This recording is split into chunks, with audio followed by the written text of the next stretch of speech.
And I found myself sometimes getting into that place of judgment where it's like, oh my goodness, like, a lot of clothes that I wear that don't fit anymore because I had like 6 months of just not moving, right? And I have to remind myself like, Jummy, but you also had like a whole year where you have been crushing so many goals and doing so many things and saying yes to stuff and killing it. And you have to be careful that you don't allow the things that you think that should be, your hopes and dreams that you've created in your mind that you're unwilling to change with the change, to not completely just cast a shadow on what is. What is I have been a badass this year. What is I have accomplished a lot. What is I have a private practice that is growing and thriving. What is I have a long wait list and I can't get new clients until like January, February. That's what is. But my brain will want to say to me, what is you can't fit into your clothes. What is like you're 15 pounds overweight. What is all of these things. And I have to fight them myself. And I have to remind myself of the things that I have done, because the language of shame is always like, it's that obnoxious neighbor in my head. Sometimes she just wants to show up and show out. And I have to like tame her and remind her of what I have done, what I've been able to accomplish. Right. And that's just the way it is. So if you struggle with it, it's okay. As long as you know, and you can come back and remind yourself to roar, remind yourself to take account of your own accomplishments, the things that make your soul happy, that make your soul joyful, not the things that people see and they think that they're accomplishments, but the things that really feed your soul.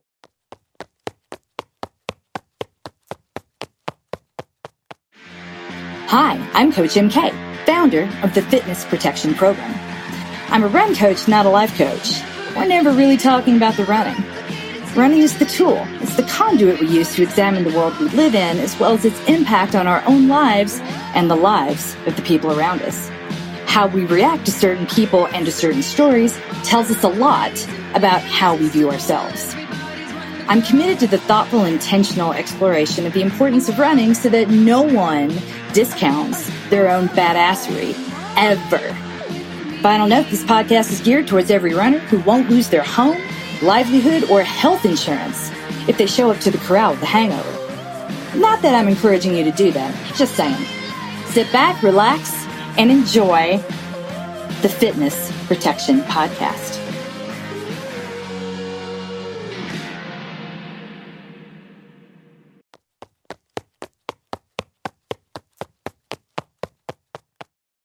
Before we go any further, I would like to thank everyone for listening to our podcast. I was just saying we've got really big news. We've hit number 5 on the Apple Podcast charts in the mental health category in Uganda.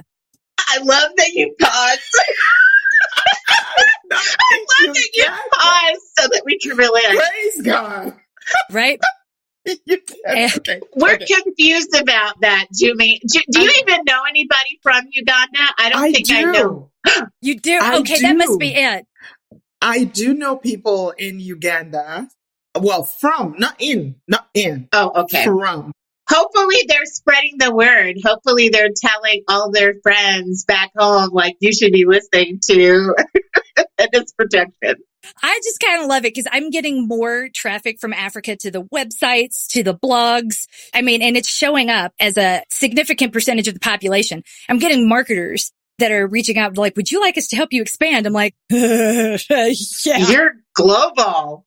Yes. Let's go into the mental health category in Africa. That feels like a natural fit for us. I just really wonder how it's relevant to people. I would love to hear from a segment of your audience there. How is this relevant to your fitness or wellness experience there? Yeah. Because if we're doing something right, I would like to keep doing more of it. I never saw that one coming. Yay. I mean, there's big in Japan and then there's big in Uganda. That's probably even better. It's new, it's fresh, it's hip. It's Africa. What can we say? There you go. It's fabulous. It is. I mean, I'm not complaining. I'm confused. I'm not complaining. So with no further ado, I'm just going to jump right into it. On the 5th day of Romjul, my coach gave to me a live show with Dalia and Jummy. Oh, Yay! look at that? I mean, I got to get ready for a global audience here, and y'all deserve it. Yeah, if you are here and you are awake and you've been checking email or following us on Facebook or Instagram, then you know we are in the thick of Romjul. For everyone else, Romjul is a Norwegian word that describes the last week of the year, i.e. the period between Christmas and New Year. And I appropriated the hell out of this concept because that country is rich. Seriously, y'all, it got oil money out the wazoo, so they can share with Uganda. I'm all about it. Now, the reason I did this is that I hate New Year's resolutions. Hate. The world does not need a new you, especially if that by definition brings us less of you. We deserve more. After reading a particularly powerful piece by Nadia Bolz-Weber about the soul feeling its worth on Christmas Day last year, I was struck by the cruelty of our tradition to pivoting to pick ourselves apart to make New Year's resolutions. A tradition that makes me at least feel totally worthless. That's why I don't do it. And worst of all, not having resolutions, it's kind of like not having two front teeth. It's awkward. So I used to make things up just to keep conversation going. This was not the time to speak my mind. Now, no one can make me shut up. Yay! Social media has made it possible for me to enter your eyes and ears with my subversive message of refusing to perform penance of any sort. You are fantastic, just as you are, and you do not need to be fixed. The only thing that needs to shift is your perspective. And that is where the Romjul roar comes in. In tonight's live stream, we're helping our clients convert their resolutions into roars so we can run screaming into 2020 with pride. Since most New Year's resolutions involve fitness and nutrition and weight loss and attitude adjustments, we called in the big guns, aka Dalia Kinsey, the School Nutrition Dietitian, and Jummy Olawale is a Gottman Method therapist. For those of you who have no idea what's going on right now, my name is Coach MK Fleming. I'm a run coach who knows that we're never really talking about the running. At a coaching clinic, someone called me the Patron Saint of Hobbyjoggers. He thought it was an insult. Bless his heart. I saw an opportunity. He wasn't necessarily wrong, though. My mission in life is to put the back of the pack front and center and make sure that good advice rooted in the latest science is delivered to the masses via conscientious coaching cues rather than clickbaiting headlines, which is a fancy way of saying I'm actually coach you. I'm invested in your journey. Try harder is neither encouragement nor an effective coaching cue. It's judgy and lazy commentary from someone who doesn't know what to tell you. That is not coaching. I see you. I see how hard you work. I'm here to make sure that you are coached and loved and remind you that you're winning at life in those moments when you aren't sure, because you deserve nothing less than all the big guns all the time. Ladies, you ready to roar? I'm ready. We are ready to roar. You can look at Jimmy. Jimmy's feeling herself. I like that hair. If my hair looked that good, I would be feeling myself too. I can't lie. I think that hair is going to get us to number 1 in Uganda. We're on our way. We're on our way. Oh, man. So do either of you have or cater to this whole idea of New Year's resolutions? Do you have any yourself right now? Oh, please. I've already thought resolutions were trash for a while, but I played around with some different things, like maybe just looking for how do you want to feel during the year and checking in with yourself and seeing if what you're doing is getting you closer to that feeling that you want. But even that kind of feels like it comes from a less empowered place than the roar, because that is claiming what you've already done, celebrating that and trying to produce more of it. So when I was listening to last year's podcast episode that you did and looking through all the links that you had in the show notes, I really think for me, it's using my voice more in this upcoming year is what I want to do. I feel like I started to find my voice this year. Like you, I've been told so many times that my personality is a problem. People who like me can't imagine what I'm talking about. People who don't are like, yeah, you need to shut up because you're a bitch and we're tired of it. But it's so funny. It's just, you can't please everybody, and you're for some people and you're not for others, but you have to be for yourself, if nothing else. And I feel like this year I apologize less for being myself. And I still caught myself throughout the year saying things like, I don't mean to be a hater, but I'm like, you know what? I'm just going to say it. This is my unpopular idea. And maybe I am being a hater, but it happens.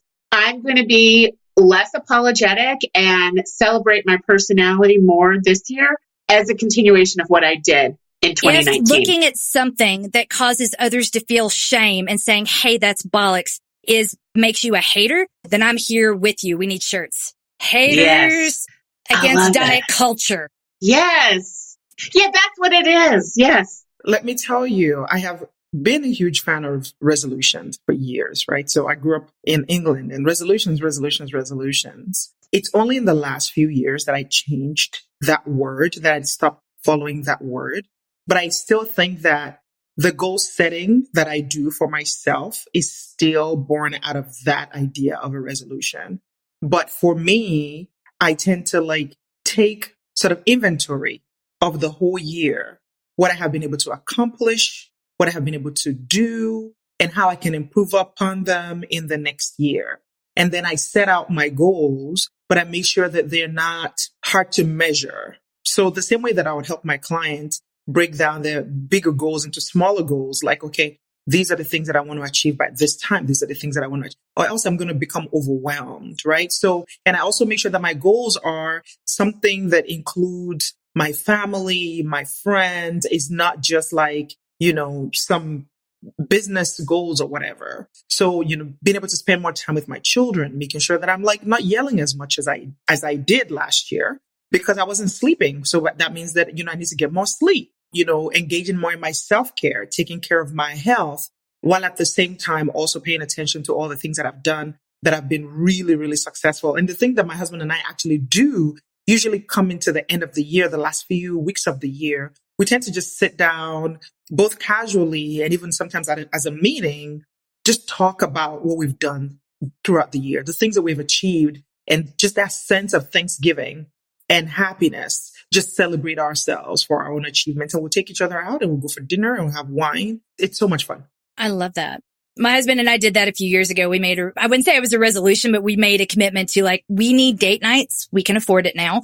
And we're going to try to put it in the calendar. And we really started using our Google calendars in a brand new way and started scheduling. And I do this same with my friends. I'm like, I love you. I never get to see you. We have a standing coffee date once a month in a Google calendar. And the months we can make it, we do. And the months we can't, we don't. But we know if I miss this, there'll be another chance next month. It's not like if I don't do this, where it just felt like pressure. Yeah. So it's ended up being a really cool thing. But when it comes to resolutions, obviously there's something that's never really worked for me. It's not that I hate being told what to do. I hate being shamed into doing something that doesn't make sense. And when it comes to resolutions, it's like, if I need to do something differently, I do it differently. What is it about the new year? I don't understand. But not having them, it's like not having two front teeth. People are just like, it's like when you say, would you like some wine? No. Well, it's like a thing. And now you have to talk about it and all this attention that's on it. And I'm like, I just don't do resolutions. And then I'm a hater. Why are you so negative? There has to be a reason. So I would just make something up to go with the flow of conversation. I would really like to lose 5 pounds. I would really like to, I think I'm going to start doing yoga, and I'm being conscientious of how many times I say the word like. Working on getting more comfortable with being uncomfortable, I'm really enjoying not answering when someone says, what? You don't have what? Whatever they're getting themselves all in a twist about. I'm just like, okay, you're reacting, but I'm not hearing anything that really requires a response. You're just over here having your little hissy fit. I don't really hear that you're genuinely interested in what I have to say based on how you're questioning it. So I'm just going to sit here and look at you, and whoever decides to walk away first, it is what it is. I think I'm going to need you in my house when I have teenagers.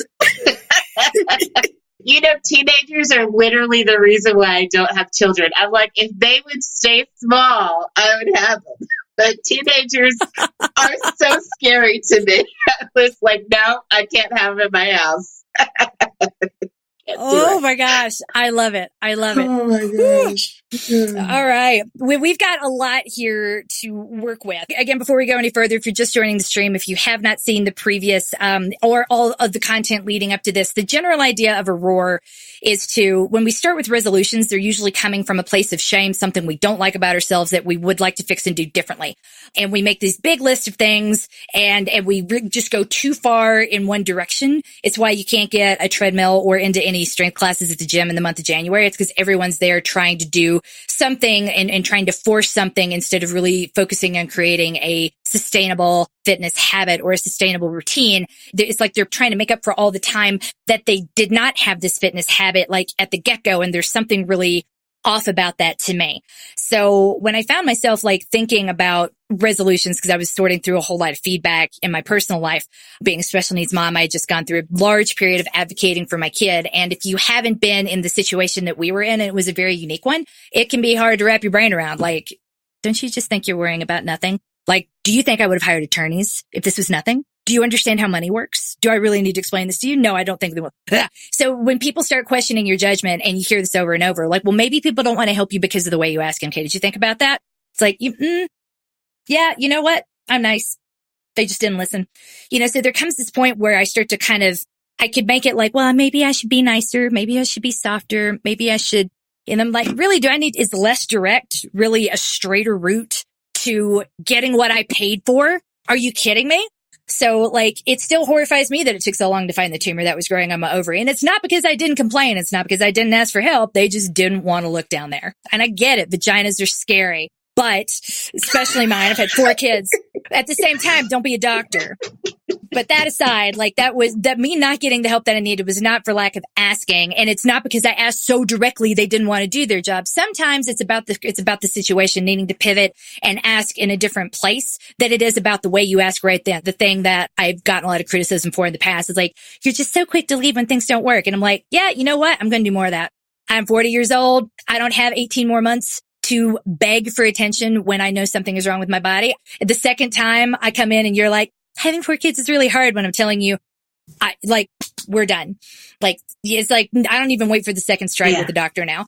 So those visits are not free. Are you kidding me? I should have to be nice to get the service that I freaking paid you for. No, I need to find another service provider. We are not working out. Yeah. Right. Yeah. And then I just question the people. And, sometimes it's like you said, it's the environment that needs to change. And being around people that would tell you when you're obviously in some kind of a crisis that maybe your behavior is the problem. No, right. I have a fucking tumor and it hasn't been found yet. And maybe I don't need to talk to you anymore. Like that would be it for me and that person. That's just me. Yeah. Well, when it's all you hear, it doesn't cross your mind that maybe like, oh, it doesn't have to be this way. So when I got a new GP who took one look at me and was like, this is not what I expected to see after like 8 months postpartum. Get on the table. Like didn't even like take my blood pressure. She was just like, whoa, seeing me slumped in the chair with my arm out of its socket. Oh my goodness. Like things moved rapidly. So when I think about like the shame that I kind of feel, was the answer for me to be more direct? Was the answer to really like ask more nicely to have stayed in that situation with the OB who wasn't listening longer? Like if I were to look back over that and all the needless wasted time out of it, what's the resolution for me? What part of me needs to change when the situation's crap? I say nothing. And maybe that's arrogant, but I don't really care. Maybe I just need to double down on my MK-ness and put more of it into the world. And that will not happen again because I'm not trying to do the unnatural thing and be like, oh, I'm sorry, pretty please a sugar on top. I promise there's a problem. And I even said like less and I won't curse or anything. When I'm not cursing, I should have everybody's attention. Yay. Speaking of that. So when I went to turn it into Aurora, I was like, you know what? I spoke my mind last year. Not going to do that less in 2019. And I didn't. And funny enough, when I looked back over 2019, because this was not the year I had envisioned in the beginning at all, when I made my list of things that I would turn into roars, because initially what comes up when I thought about the year was like the things that didn't happen or the things that didn't work out. It was a lot of frustration. It was a lot of stuff. And then when I went back and looked at my roars for 2018 and realized I'd accomplished every single one of them and hadn't even thought about those things in the context of 2019, I have a whole new view on what I did this year. And I'm like, whoa, that was awesome. So this is really the gift I want to give everyone, even if it does take a year to look back and be like, wow, you know what? This year I did all that stuff. This year was really great. F that. You know what? More of this, more of this, more of this, more of this.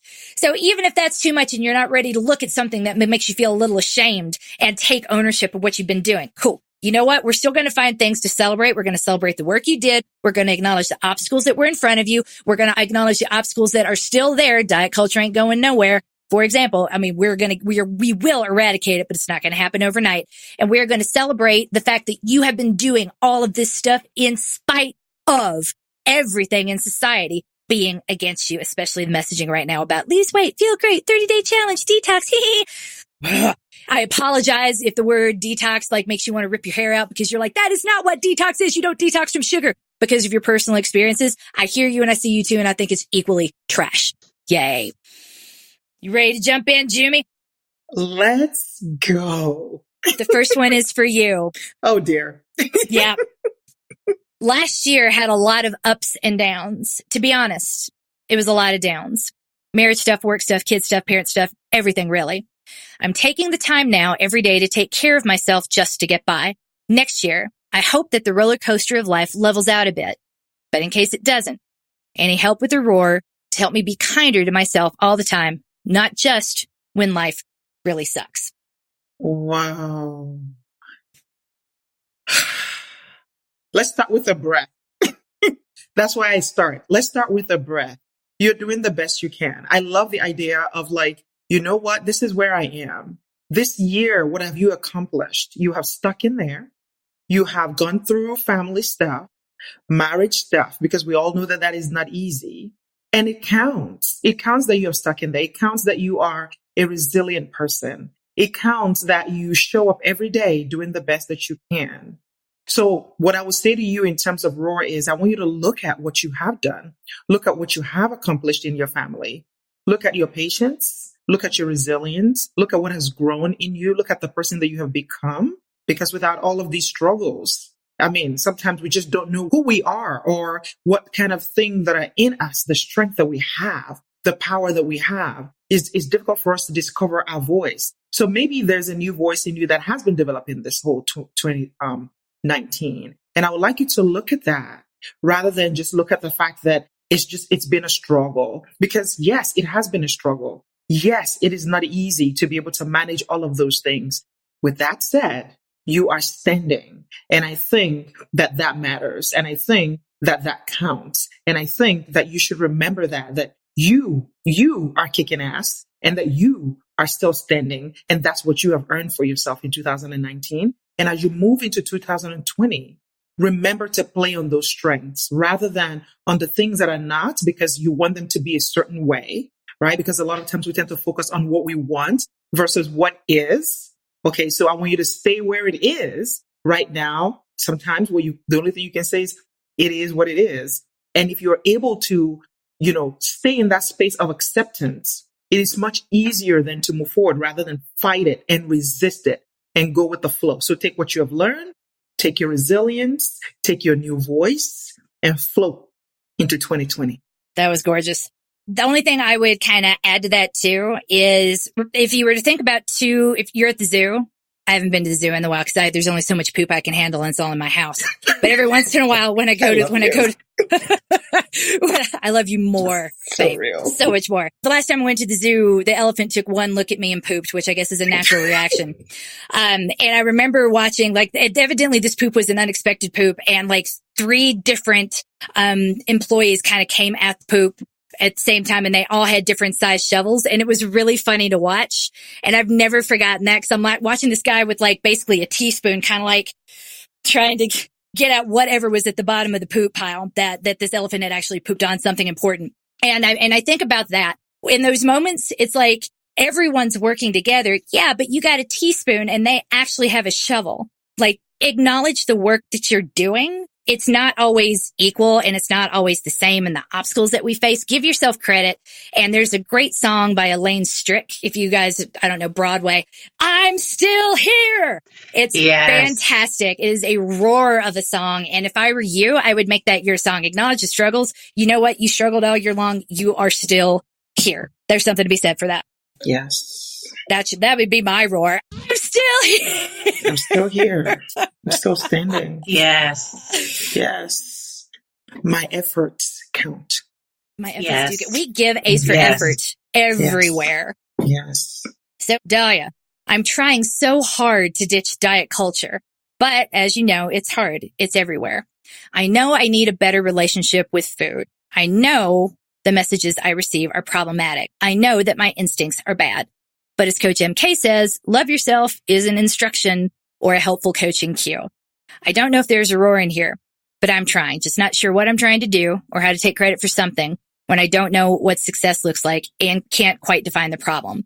Will I ever not care? That is heavy.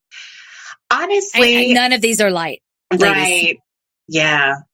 I would say, like we just said, efforts count. Effort matters. Remember, however old you are, society has been putting these ideas in your head all of that time. You cannot expect to be able to untangle this just like that. Just because you become aware of it doesn't mean you can extract yourself from the influence of diet culture.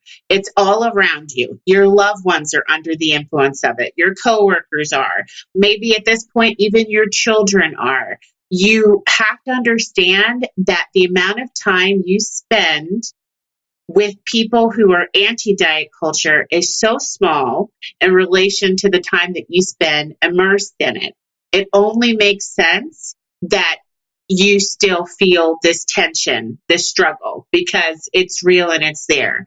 Even myself, as much as I have studied the science of metabolism and know for a scientific fact that diets do not work, when I was flying from Atlanta to Auckland, New Zealand, in that tiny ass seat, feeling physically that the world does not want to make room for people in larger bodies, of course I think, well, maybe it's time, that maybe I should be thinking about modifying some things because I can't make the world change like that.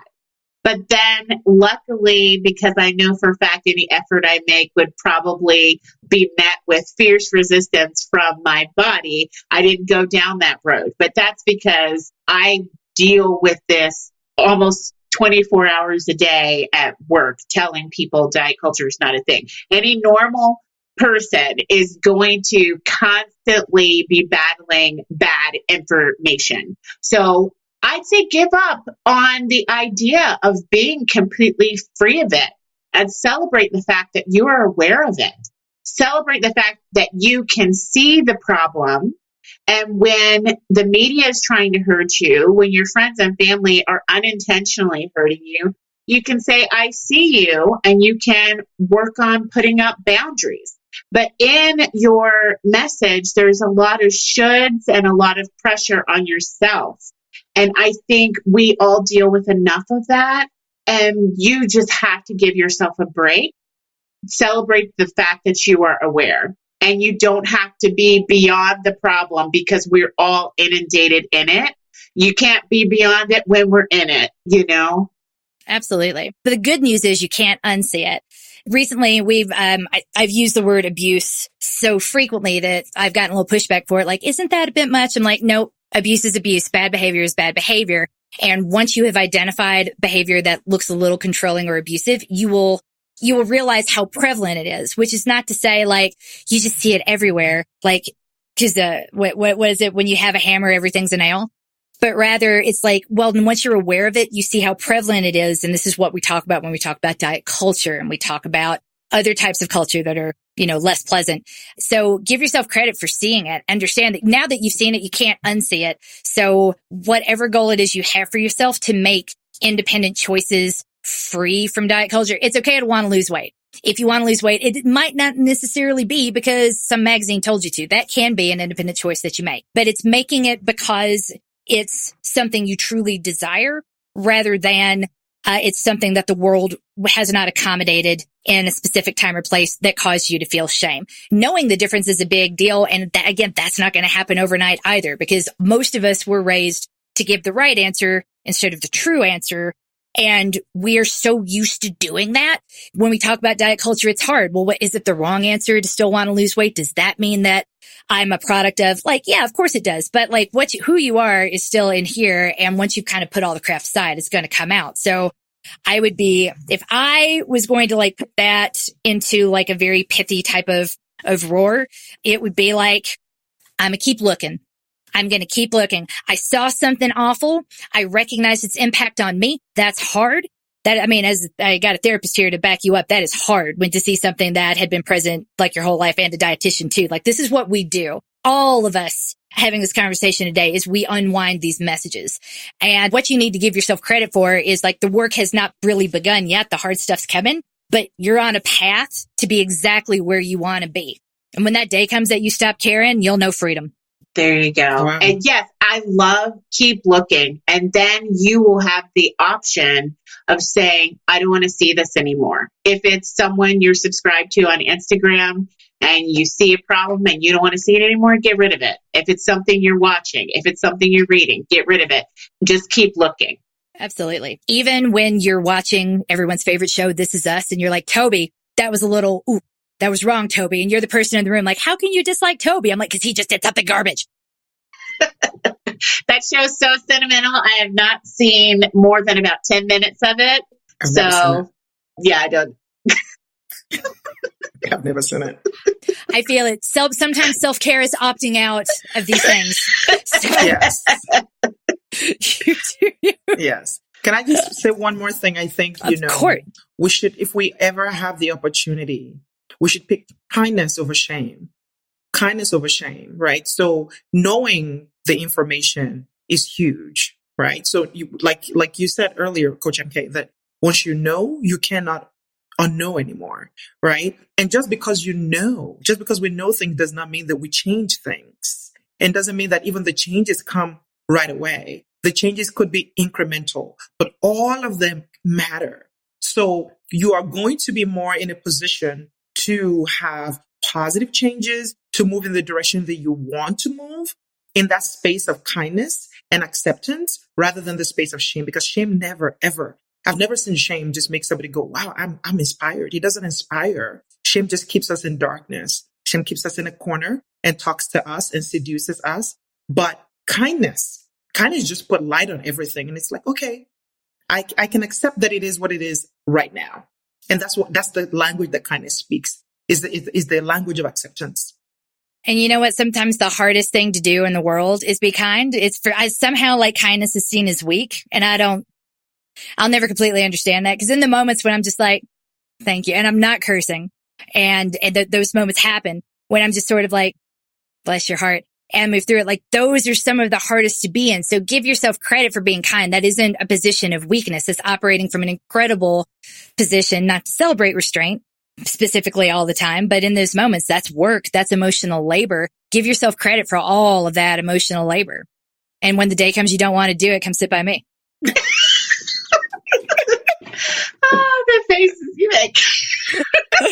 I'm always watching your face. It says everything I need to know.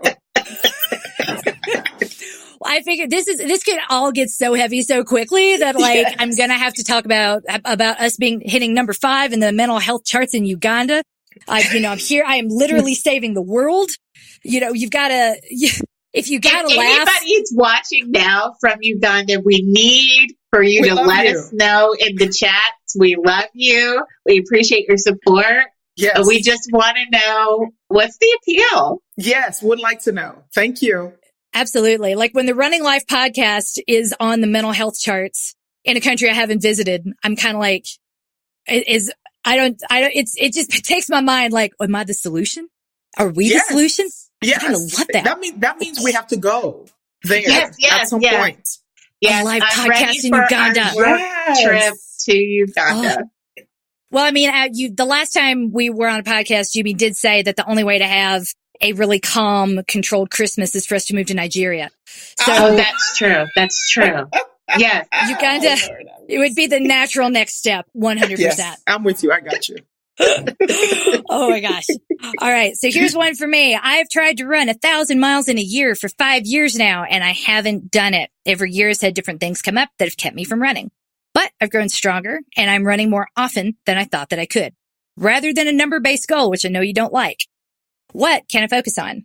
First of all, I would focus on what you actually did. I would go back and I would look. So I don't like arbitrary numbers. It's why I kind of roll my eyes and cringe a little bit when people are like, I really want to qualify for Boston. I'm like, there are so many races with qualifying times.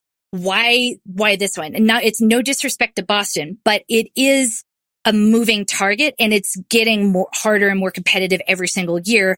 So if that is the only thing we're thinking of and we're not really kind of enjoying the process, we're just beating ourselves when we fall a little bit short, then maybe we need to look at this a little bit differently. And I feel that way about all numbers, from those qualifying times to run streaks. I'm going to run 30 days in a row. I'm like, how about I'm going to wipe when I poop in the potty? Think about all the effort it took to get us there. I don't know. Well, maybe not you two, but some people resist. My kids too. I think it's genetic, but it's like, no, you got to, okay, wipe and flush and go. Really? Why are we still having this conversation? And like when there isn't a social price you have to pay, like walking around with stinky bum bum and having to explain to people that this is your child, like it is easier to have that conversation than it is for something like, well, why did you make this up?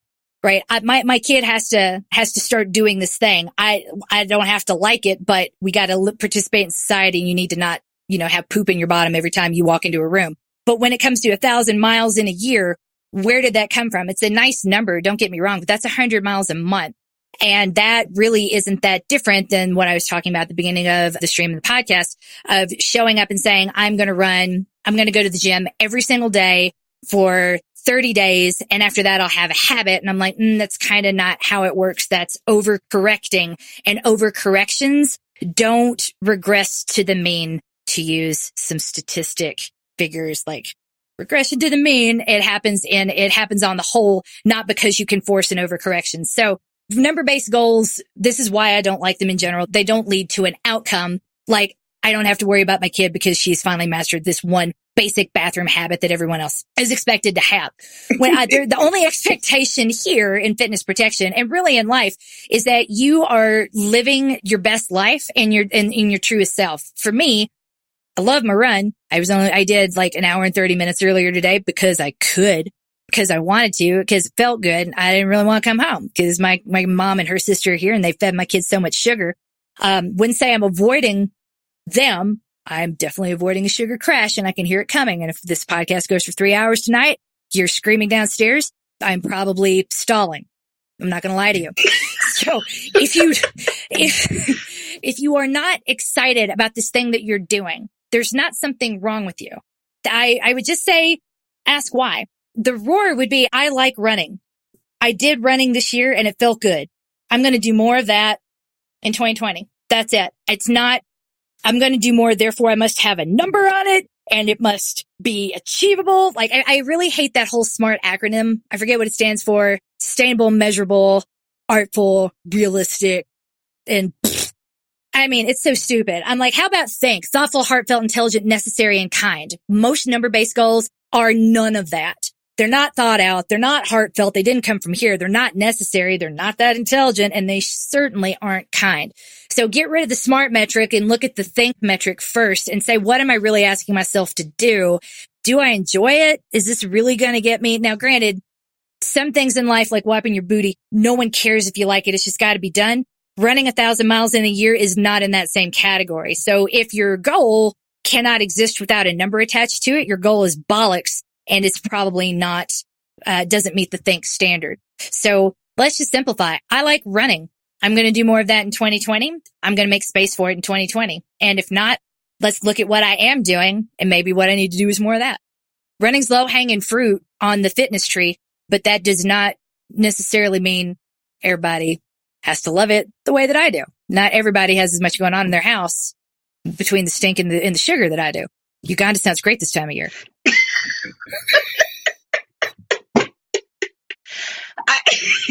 Well said. Well said. Well, I like the flexibility of that. And a lot of times with SMART goals, I can see SMART goals being useful maybe in business, but not in an individual person's life. Like, I understand people wanting to be able to measure progress when it comes to money, or when it comes to something that doesn't have to do with a human. You want to stay flexible when it comes to wellness, because your body is always changing and your life is always changing. And when you set up a really rigid numerical goal, you've put yourself in a position to fail and then to be paralyzed. When I trained for a half marathon, that was the death blow to my running routine because, like you said, that's not how habits work. When I thought, oh, I'm going to do this, I'm going to do that, and it's going to be like a habit.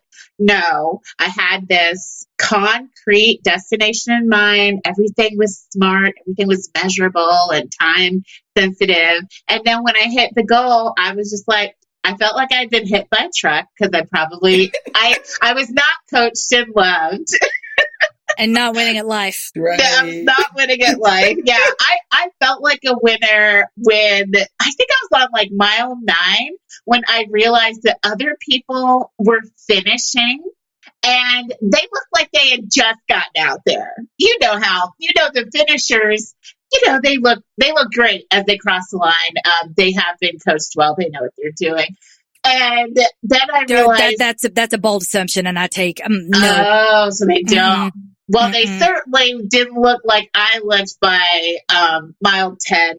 And after that, I was like, I'm just done. So it wasn't health promoting at all. It was this arbitrary goal. It didn't start a routine. Had I been more gentle with my body and my raggedy ass knees, I might still be running now. But now it's just like, it's hit or miss. But I found other forms of movement that I love and enjoy and do them for the sake of doing them, because that's truly motivating. Like when you say, oh, I just run because I want to get out the house. It feels good. That is how you build a habit. Like you love it and you find yourself looking for opportunities to do it. You don't have to pencil it in. You're always like, oh, when is there time for a run? It's like, mom's here, her sister's here. I don't have to only be out for 40 minutes. I can go longer. I got sunscreen. We'll be good. Yeah. And I feel kind of like the honey badger when it comes to my running, because when I'm as fit as I want to be, it's kind of like, I go for a lunchtime run. I go again at nighttime, but I'm also going so hard. I'm moderating my efforts. So I'm never going so hard that I'm tired, out of breath, want to fall asleep afterwards. It's like, I could just do a little bit of fast motion and come right back. It's something that I like. It's something that I enjoy. It helps me clear my head. I really do get some of my best ideas when I'm out there. At the same time, though, I absolutely see how in certain mentalities could go the other way. So it really comes down to, this is good, I want more. And being like, when you're looking for the opportunities to do it, you're absolutely in a good place. When you're feeling guilty because you didn't, that's the opposite of what we encourage here in fitness protection. I'm like, I don't care how many runs you missed. Like you're not that far behind. You're not as behind as you think you are. Like step 1 is to just like not worry about the runs that you missed. It's not about doing everything. I don't do everything 100%. I hadn't run for the last 2 days. My husband had us go for on a staycation, which was fantastic and very kind of him. We really ran away when my mom comes to town, and ran away so fast I forgot my running shoes. So I couldn't even I had like 3 bags of run gear for like, okay, well, if I run outside, and if it's like, 'cause it's Colorado this time of year, you don't know. I'm ready for the outdoors. I'm ready for snow. I'm ready, but I still don't have shoes. So, oh no. So we stayed in and we watched movies and ordered food, and it was great. And we were really lazy, but it was like, oh, forgot my run shoes. Do you want me to send an Uber for him? Nah. And that's it. And that's the place I want everyone to get to. It's great if you can do it. Let's make space for it. Next time I'll be probably stashing a spare pair of run shoes in my overnight bag. It's the one thing I don't have in my overnight bag, but I'm not worried about being behind. And that's kind of, you're craving more. You're not worried about what you've consumed or what you haven't consumed lately. I don't know if that makes any sense. That's excellent. Yeah. Does make sense. Yeah. Cool. Yeah. I like it when I say excellent things. Let's do more. You say so many excellent things. You are the wind beneath my wings, Jimmy. Did you ever know that you're my hero? Sorry, I didn't want you to choke, but that would be funny if water came out your nose. My New Year's resolution. Need less water. That was so hard. But this next one is for you, Miss Jimmy. If I were to identify a resolution for 2020, I would essentially be banging out some form of taming the monkey mind. I would say something like, I'm too scattered, I overcommit, and constantly feel frantic about meeting commitments to others at work, in my family, and in my volunteering. Because I overcommit, I'm frequently late or not meeting my intended commitments at all, which makes me feel like I'm underperforming, and I worry that I'm letting others down. I need to be more strategic, follow through on my commitments, simplify, triage, and dedicate time to my relationships, my running, my creative endeavors, and the most important things in my life. How do I turn this mess into a roar? Help me. Ooh, you're right. These are hard. These are hard because I'm hearing your heart right there. I'm hearing your heart's desire, which is, I don't want to overcome it. And I'm a huge believer in setting boundaries. And when we talk about boundaries, we're not just setting boundaries for people. We're setting boundaries for ourselves, right? So I'm hearing you say, I overcommit. I overextend myself. And because of that, I'm late to things. I'm able to do the things that I want to do for my loved ones. And so I can see why you would want to make this something to do in the new year. But before we get there, okay, because I will get there, right? Let's talk about the things that you have accomplished, right? So it sounds to me like you're a kind-hearted human being. It sounds to me like you're conscientious. It sounds to me like you want to make people happy. It sounds to me like you have a big heart and that you care about people and that you want to meet their needs, but you only have 24 hours in a day. Wouldn't it be nice to have more than 24 hours in a day? I would love that. And so let's start there. Let's start with what you have going on versus what you don't have, right? So rather than we work from a deficiency model, we don't want to work from a deficiency model because life is not a pie where, I take a little bit and then there isn't much left for you. It's a sky model where all birds can fly and we don't have to hit each other. Okay. So what have you been able to do so far? Who have you been this year? It matters. From the beginning, we've been saying, and I wrote this down, I said, my efforts count. And I am still here. So the fact that you have the desire to make people happy, the fact that you take other people into consideration, the fact that you really want to be able to be there for other people, that is where I will start in defining who I am and taking that into 2020. And then when you talk about setting those, that's what I call them boundaries, right? I would change that and talk about protecting my gifts. And I love talking about protecting my gifts because as a therapist, or some people say empath, or people who tend to feel their way through life and be able to sit with other people and without them saying a word, you can sort of feel where they are. I have to protect my gifts. I have to protect my gifts so that I don't get tired and burned out and, not being able to do the things for the people that I care about. So rather than it being framed, because we're reframing, right? This is a clinical skill called reframing. We're reframing tonight. Let's talk about who you are, the kind of person that you are, and how do you protect your gift of giving, your gift of kindness, your gift of open heart. In what ways can you do that? In what ways have you been doing that and you've been successful? And in what ways can you continue to do that so that you're protecting yourself, so that you're not running out of energy? Because again, ultimately, if your cup is empty, because you're trying to fill other people. And it's a great thing that I actually have a cup here because I need to drink water. If your cup is empty for you to give to other people, then it's hard to pour. It's just harder to pour when you don't have a lot here. Your cup never needs to be full to pour into other people. It just needs to be at a certain level that is enough for you and also to give to other people. And so this is where protection comes in. Right? So once you know yourself as somebody that is a giver, that means you like to pour into other people. But you also have to be very vigilant of your cup to make sure that you are pouring into it. And how you pour into it is by having those boundaries in place. Okay. And by taking better care of yourself. But we don't want you to lose that thing that you have going on, which is the big heart, which is your desire to take care of people and love them and be there for them, right? Because what matters is not, it's not, I don't want to do this anymore. Because that, again, I shouldn't. It's the language of shame. I say this a lot. It's the language of shame. It is what it is right now. It is hard. 24 hours is hard. This is who you are, but this is also how you protect the gift that you have been given. That will be my roar. I love that. I know someone who really, really needs that. I love that framing that you're protecting your gifts and it's easier to pour, because some people get so much happiness from giving. When you talk to friends that are always overextended, people who aren't givers are like, why don't you just stop doing that?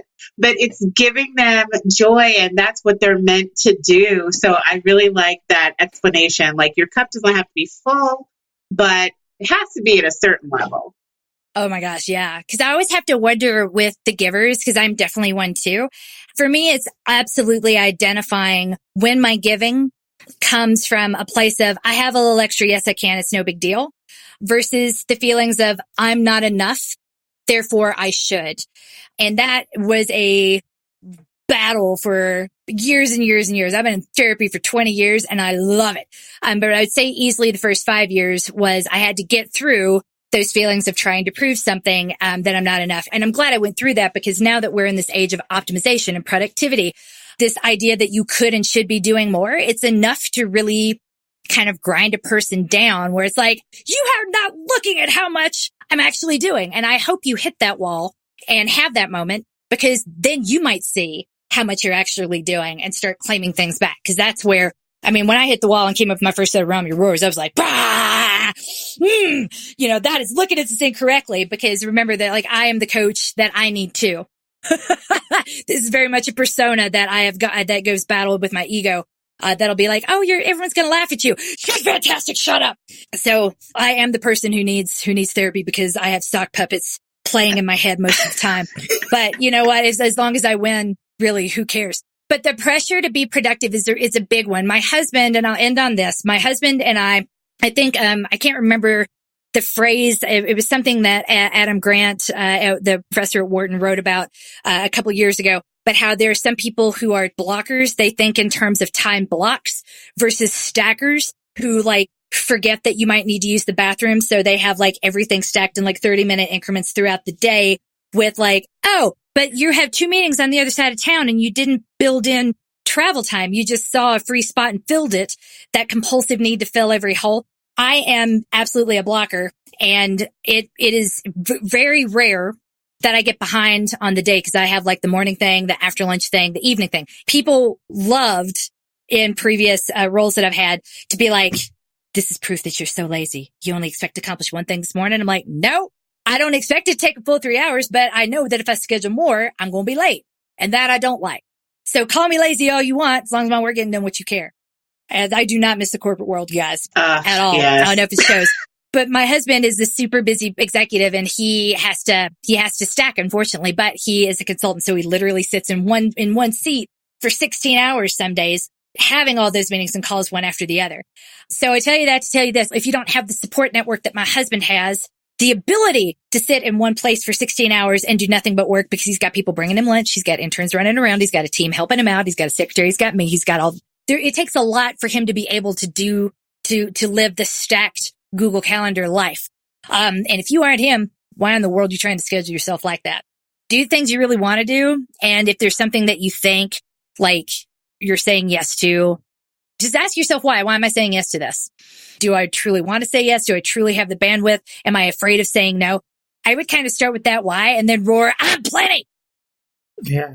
Because you are. That's something I do know who wrote this one, and she's a special needs mom of 2 kids.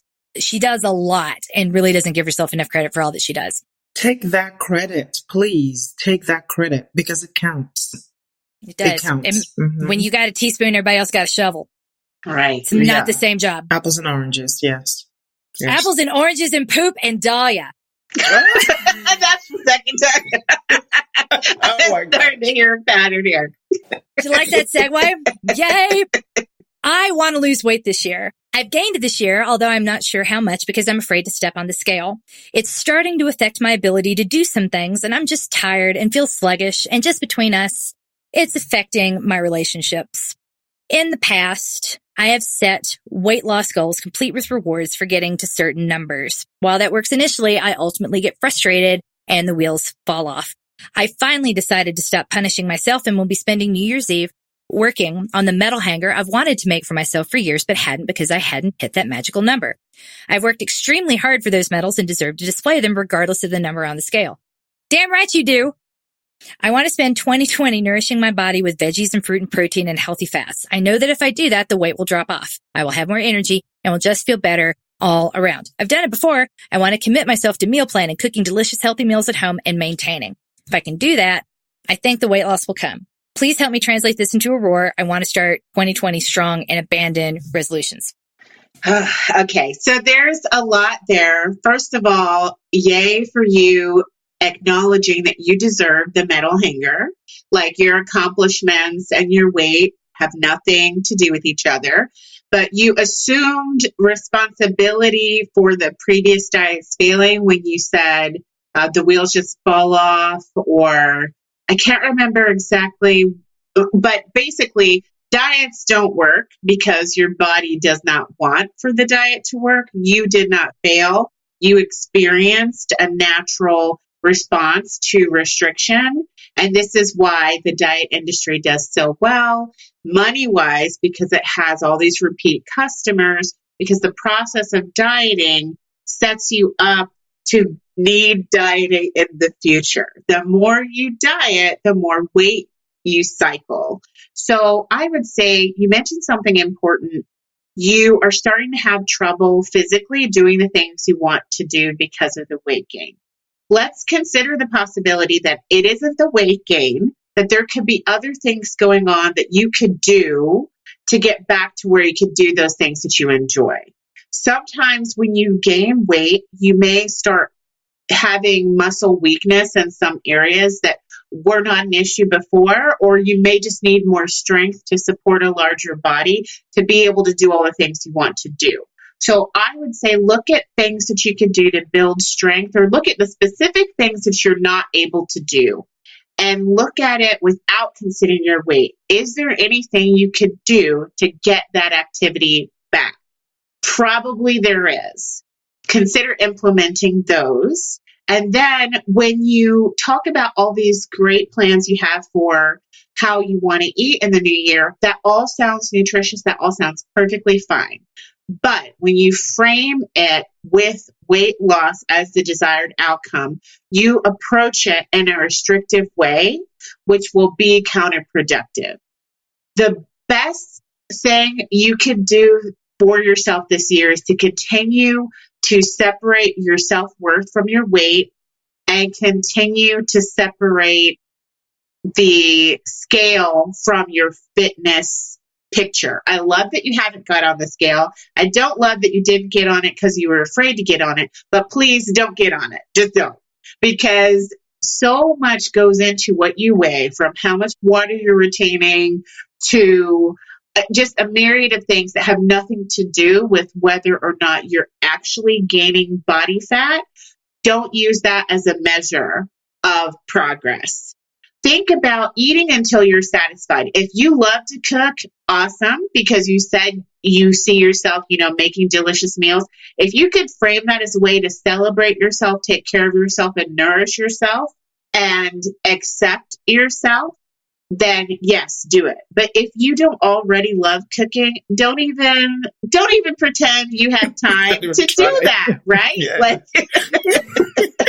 Well, that's why I cringe at meal planning. That we've been told again, that's the right answer, is to plan it out and use the budget and coupons and be really responsible. And I'm just like, I would love to see the alternate universe where that's possible in my world, because the few times I've attempted to do it, I was just like, all I did was throw away a whole bunch of spinach. That spinach deserved better. It's amazing to me that my mom did that. And I can't even tell you whether or not it's her jam. I'm pretty sure she hates it, because once the kids moved out, she stopped cooking altogether. And when we come home to visit, she cooks. And my dad's like, wow. And he makes a big deal out of it. That's how we know that she doesn't cook anymore. But she did that, but she was a full-time stay-at-home mom. That takes a lot of time. Planning the meals, shopping for it. We all gained weight when we moved out. That lady had us on. She had a sex plan. She had everything planned out. That is not something you can do if you already have a full-time life going on. So don't even put that pressure on yourself. It sounds like you already love and enjoy running. You have the medals that back that up. So you've got your joyful movement on point. You I'm not going to shit all over you. Consider looking for a way to find eating just as pleasurable. And could you possibly accept this body that you're in and not focus on changing it this year and focus on getting pleasure from your eating? All those things you mentioned wanting to eat, those are great. How about you eat them until you've had enough and you stop, and you don't count calories and you don't worry about restriction, and you just look to your body for what it needs. And wherever you land, how about we work on being okay with that? I just want you to know you are fine the way you are, and you can probably get that physical activity back without losing any weight. If you do lose some weight, fine, but weight as a goal, like MK said, those numerical goals are dangerous. Mm-hmm. Because then you're trying to game the system. I used to be a trader. I was an equity sales trader working for Instinet, and I know a whole bunch of traders. And I can tell you, like, there are a whole lot of, not people that I worked with, but there, the few movies that have been made about Wall Street usually involve traders and then prison. And how no one noticed because they're looking at numbers, and it's a numbers game. If you can game the numbers, you get the results, and no one realizes, like, oh, hey, are they doing something incredibly illegal? Who cares? We're meeting our goals. Earlier, you said something about KPIs and whatnot. Like, maybe it works in business, but not nowhere else. I'm like, it doesn't work in business. You can have a perfectly fine employee doing a great job who doesn't meet some totally ridiculous arbitrary standard, and then you're going to lose that employee because they're like, oh, you're average, but James over here, this mediocre person who didn't really work hard at all, he just got lucky. I would argue that numbers without context are problematic everywhere, and I'm waiting for that overcorrection, not just in the corporate world, so I follow Adam Grant, but also like elsewhere, because I'm afraid of what this is going to mean for my kids. But if I was going to turn this into a roar, all I can think of is Megan Rapinoe coming back to the United States right after winning the World Cup and standing, maybe not sober. I don't know. Not my place to judge, but with the trophy in her hand saying, I deserve this. It's a really awesome meme if you think about that. And I want that to be you when you're thinking about what is it you're depriving yourself of. I deserve this. Yes, you do. You heard it from our Lord and Savior, Megan Rapinoe. And I would go find that meme and just sort of commit. I love her so much. Yes. Go find that meme, but I would make that the roar. I deserve this. And first you got to recognize that you do, instead of concern yourself with all the penance and the overcorrection you think you need to do to get elsewhere, if that sort of makes sense. Because meal planning is really, really hard. If you go back through my Instagram, my Instagram is at Coach MK Fleming. Last year, I talked about my Plan B meal. It's one of the only pictures. I don't photograph food. I'm not a foodie. Beggars can't be choosers. I got celiac, y'all. Like, I'm just happy when there's food I can eat that won't literally make me sick. I don't even like, oh, I really want the freshest, most interesting thing. I'm like, that's gone. So there is one picture of food in my entire feed, and it says Plan B meal at the bottom. And this is the way I was taught to eat when I was diagnosed with celiac, because I did not want to make this diet change. And I was dragged into it kicking and screaming. My nutritionist would not give up on me. She was like, okay, now we're going to take, this is actually how she teaches kids with diabetes to build a plate. It's what she did with me. She'd pull out 9 ingredients and be like, show me breakfast. Then pull them back. Show me lunch. Pull them back. Show me dinner. Okay. Then she would take 2 away. Show me breakfast. Show me lunch, show me dinner, then take 2 more away and down to 5. And this is still kind of how I think about making it simplistic, because right with celiac, right, if your idea of lunch is a sandwich, what are you going to do when there's no gluten-free bread? Spin out at the possibilities. What do I do? And you don't have that much time to think about it. It needs to be habitual and instinctual. So if you love meal planning and have time to do that, great.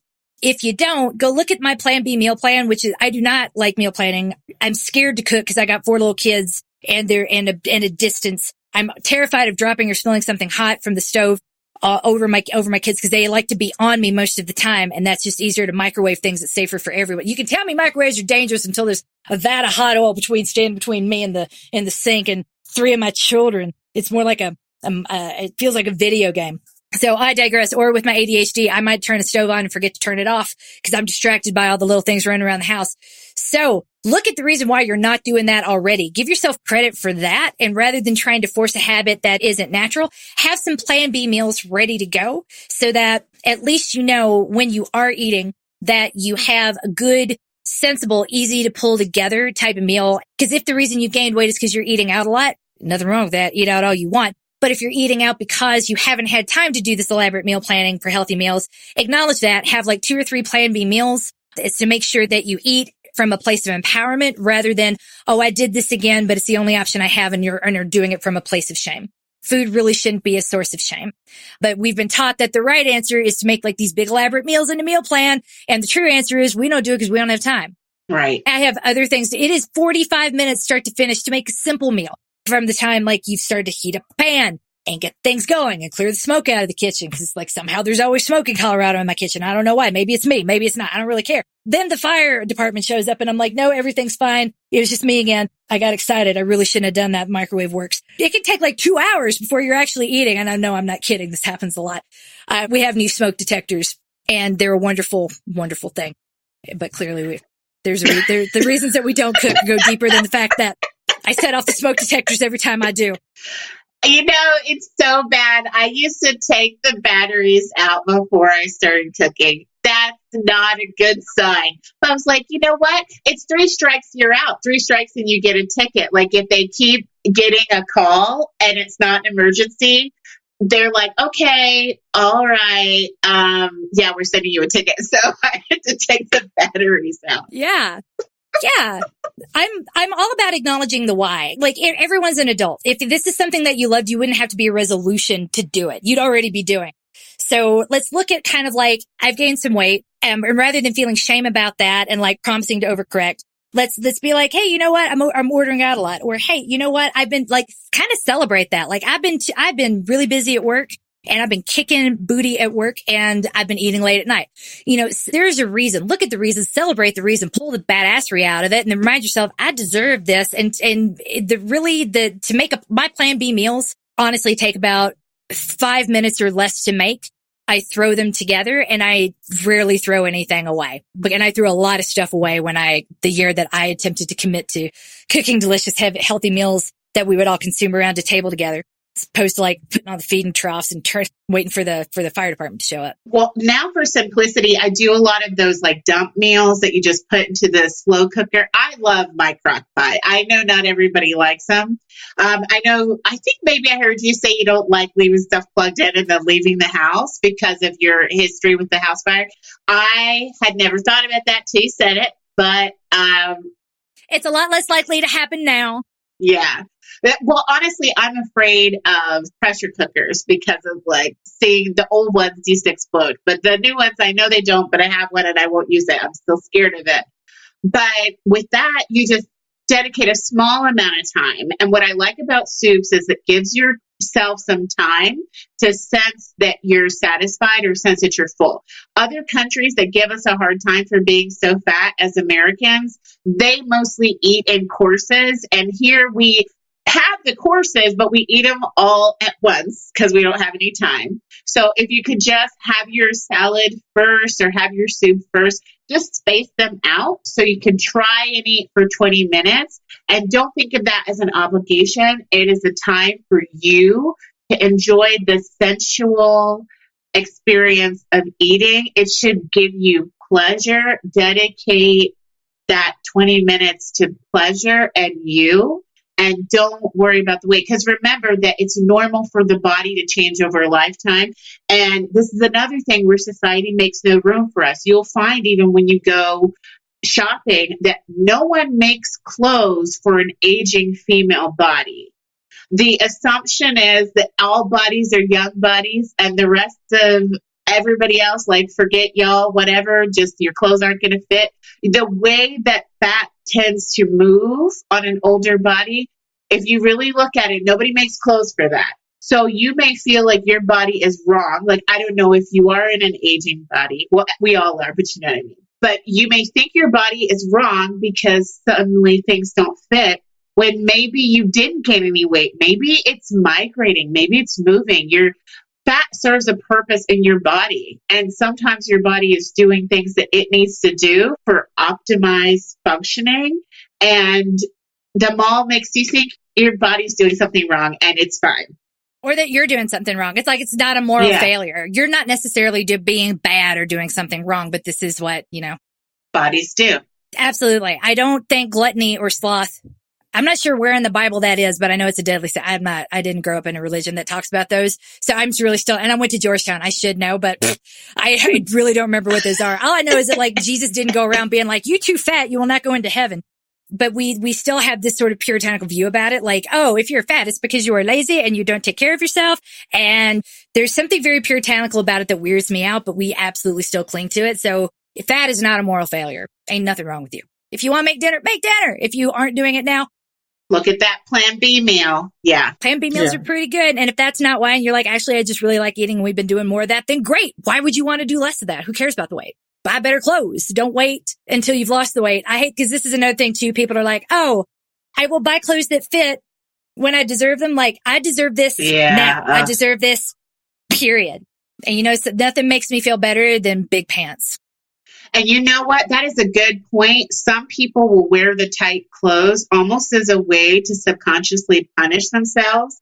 It's like punitive so they can feel it cutting into them. You should be comfortable. You deserve comfort no matter how big or small you are.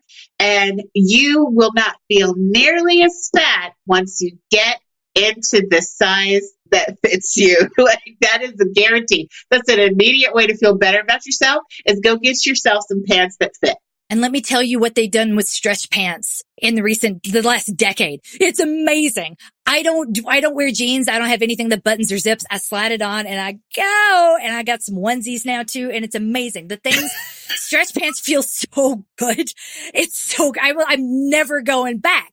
So yeah, seriously, I'm concerned. What are we going to do when leggings go completely out of style? I don't care. What is everybody else going to do? I'm going to say the same thing to them. People see my BlackBerry and they're like, oh my gosh, you have a BlackBerry? You have a BlackBerry? Damn right I do. I did not know that. Oh, look at those keys. Be jealous. I did not even know they look like that now. Look at that. You know what? I don't even have words. I love that that's right. Just be yourself. Just do you. I love it. I'm going to sit here with my leggings, my stretch pants, my belly hanging over them on my BlackBerry. My husband's is like, what are you going to do when they stop making BlackBerries? I'm like, what are you going to do? I'm not getting a touchscreen phone. I hate them. I need my buttons. I love it. Oh man. Different strokes for different folks. F buttons. This one's for me. I'm struggling for my roar for 2020. I had big goals, but some family challenges have taken all of my focus. I don't think 2020 is going to be my year for big goals, and that has been discouraging. I was now thinking maybe a goal of running 80 miles per month or something to maintain my consistency. Can you help to reframe my perspective? If I had had any kind of numeric goal this past year, 2019, I would feel like a massive failure right now. If I was going to tie my self-worth to a number, and especially an arbitrary one that doesn't sound too ferocious, I mean, that wouldn't be healthy really for anyone. I would not really be able to do this podcast, this live stream right now with a straight face and a clear heart. So this past 2 years is well known. I had a really rough pregnancy in 2017 and I'm still recovering from it in a lot of ways.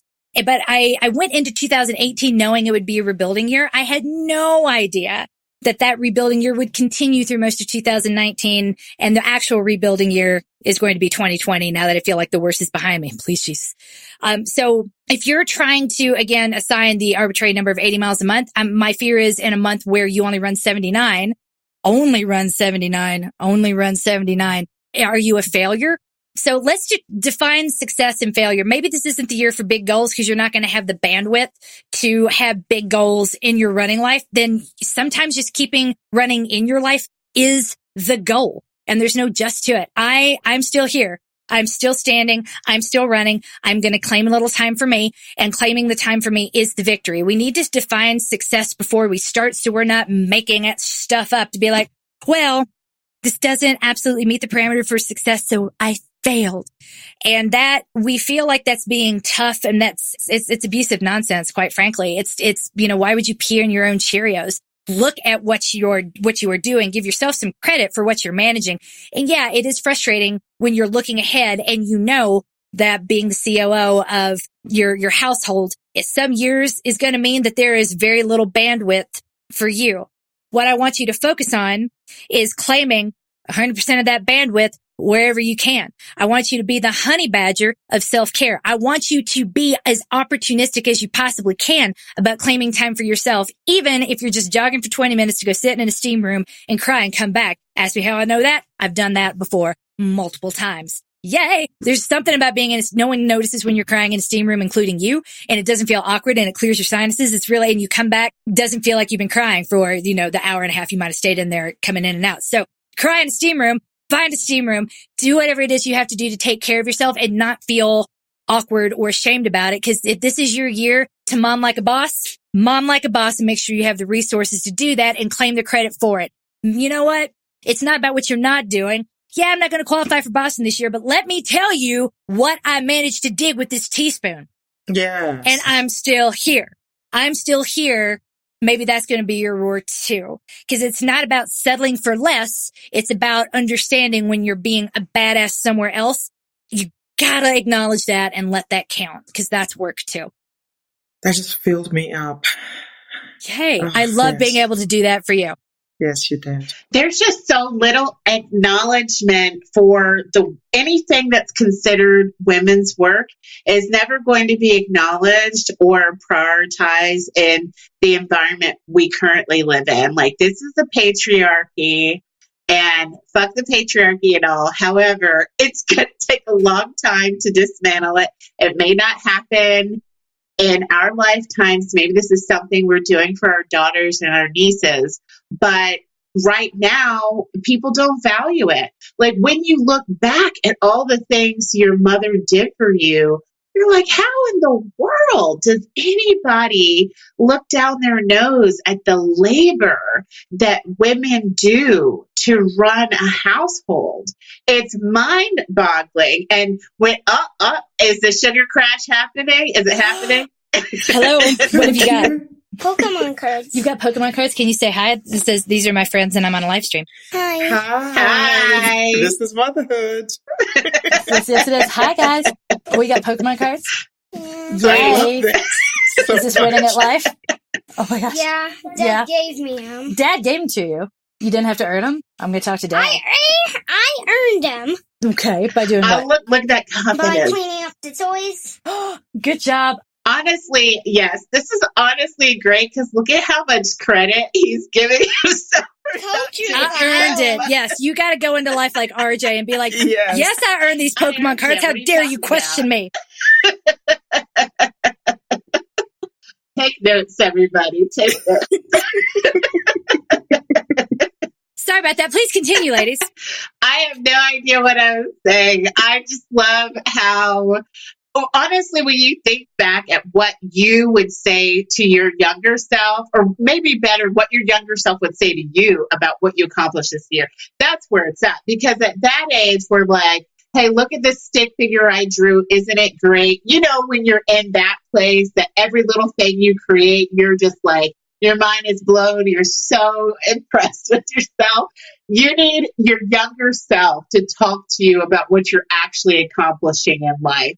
And enjoy your life. It's happening right now. Even though it may not be exactly how you want it to be, you gotta try and enjoy it now. Like, this time, it's not gonna come around again. Even if it's not an ideal year, it's one of a kind, and you have to try and enjoy it and fully experience it. Absolutely. I think, we talked earlier about rigidity and flexibility around goals, right? And I think that for many of us, we forget to create space for the new things that are going on in our lives. Like, we expect things to be the way they used to be and should always be, without considering the fact that, like, we still have those 24 hours, but those 24 hours have been split into so many different things that we have to accomplish. And all of a sudden, we're not focused on the things that we've been able to accomplish in those 24 hours. We're not focused on the things that we have not been able to do that we used to be able to do before. There were a lot of things I used to be able to do before, like stay up late, right? That I felt like that was what made me cool when I was in college. But I can't. I just can't. But, when I was in college, I didn't have two children. I didn't have, businesses to run. So we don't consider the fact that our lives are getting bigger in many ways. We're multiplying a lot of the things that we're having to do in the same time. And I think that women in particular, we need to give ourselves tremendous amount of credit, because we start having children, we get married, we have all these careers, yet we still want to be what we used to be when we were like way younger, when we didn't have all these things on our table. So we celebrate you and we celebrate motherhood, even if other people don't acknowledge all the labor that you're doing. We celebrate you. Yes, we see you. We see you. Yes. We get it. And if your Thanksgiving dinner comes from Boston Market, you are not less than the person that spent 3 days preparing it. Because you know why they had to spend 3 days preparing it 40 years ago? They didn't have a Boston Market. Was it better? I don't know. My generation, it became like what was Xanax and therapy. And I'm not convinced it was all better. And I'm not convinced that you're failing if you're not having, because this is the other cool thing, the pseudo intellectual nonsense. Like, the healthiest thing you could possibly do to cement your family together is to sit down and have dinner together every night. I'm like, I don't know people that come home in time. If you don't have a full-time, stay at home pet wife, I don't know many people who are home in time to have dinner with when their children do, or anyway. So I feel like the world is changing. Our culture and the instructions that we give have yet to really adapt for the things we do now. Because you know what? Snuggling for 20 minutes in the bed in the morning, that is our answer to dinner at night. And they still clearly want to be near me. And what works best for your family is what works best for your family, right? Ultimately, what you do is what works best for your family. Nobody can tell you what works best for your family because your family culture is different. And that's okay. If what works is you cuddle 20 minutes in the morning, then that's it. If you want to have family dinner in the evening, and that's it. If you want to eat at different times and, have a story time later, that's it. If you eat dinner, but you don't have story time, whatever works for you is all that matters. Exactly. And remember that what happened in the past, what are the chances that you're being told the truth about that? Think about how little agency and how small of a voice women had in the 50s when everybody was like, oh, here's your martini, dear. Did you have a rough day at the office? We don't know what those women were thinking and what they were going through. We know it was probably really rough because they were full of alcohol and pills trying to stomach their lives. And there was still cocaine and coke. Yeah, there you go. So we may look back and people get all nostalgic and they're like, oh, domestic arts are being abandoned, yada, yada. But we don't really know what was going on because people were not telling the truth. I mean, that's back during the time when nobody really knew who their daddy was. People were doing all kinds of stuff. It was not better. It was not better. And you know what? Food sucked. If I talk to anyone who's older, food was not fun until maybe the 80s. Oh, I can believe that, man. Yeah, some of that stuff you see in these vintage cookbooks, rough. Oof. Speaking of rough, we got another row over here. Has to do with my husband. He has chronic cardiac conditions that still plague him after a triple bypass that happened 10 years ago. He does not consistently take good care of his health, and that causes me a lot of anxiety. I'm afraid of what his lack of care for his body now will mean for his future as well as mine. Despite trying to be gentle and not so gentle in my ways of influencing him in a direction that makes me less anxious, none of his efforts have been consistent. My resolution is to let go of trying to get him to do healthy things he has to want to do himself, and the fear that I have for what it means that he's not and what it will ultimately mean for me. I want to do more to enjoy the moments now and stop worrying about what isn't mine to control. But even typing this is so scary, so any help you can give me to frame this more positively would be wonderful. Thanks for this and for everything you guys do all year long. I truly feel coached and loved. This is like a twofer because from my perspective, I can say my husband had a double bypass 8 years ago. And for a minute there, you're so panicked that you're going to have to go through life alone. It's really crazy how selfish the human condition can be, or maybe it's just me. I don't know. Immediately, I was like, am I going to be abandoned by you dying? Don't you dare abandon me by dying. And so I got very controlling about his diet. I was all over him. But like she has already noticed, the desire to change has to come from him, number one.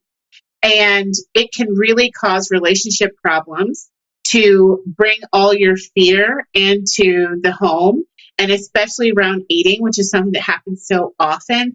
You don't want for him to experience stress around eating because that's not good for his health either. The best thing you can do is what you've already decided, which is to try and detach yourself from all of this stress that you're feeling and trying to control the outcome. The truth of the matter is everybody dies. I know that's kind of a downer, but dying isn't something we can avoid by behaving. And a lot of times I feel like the healthcare industry and the wellness industry puts it out there like, if you're really, really good, you're going to live forever. Like there's even a book out there entitled How to Not Die. And he doesn't deny that you're going to die, but that title really appeals to what the consumer is wanting. They don't want to die. Nobody does. Nobody wants to deal with the pain of loss, but it is part of life. And you miss out on the joy and the beauty of life when we start obsessing about how it's going to end.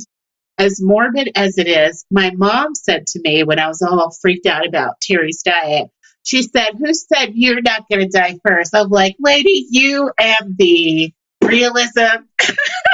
I'm like, "This is why people don't like us." I'm like, you know what? It's true. I can be all over him about, you gotta, watch your fats and blah, blah, blah, blah, blah. And then I could go out and get hit by a bus, or I could have a stroke, or I could have some latent genetic condition I don't know about. And I spent all this time worried about what he was doing when I was the one who was going to die first. Do not sacrifice the joy of the present with this stress about how it all will end. I would not to challenge on that, but I would kind of take it. So this first cardiac event, the bypass, happened while they were together. That's trauma that she's probably still experiencing.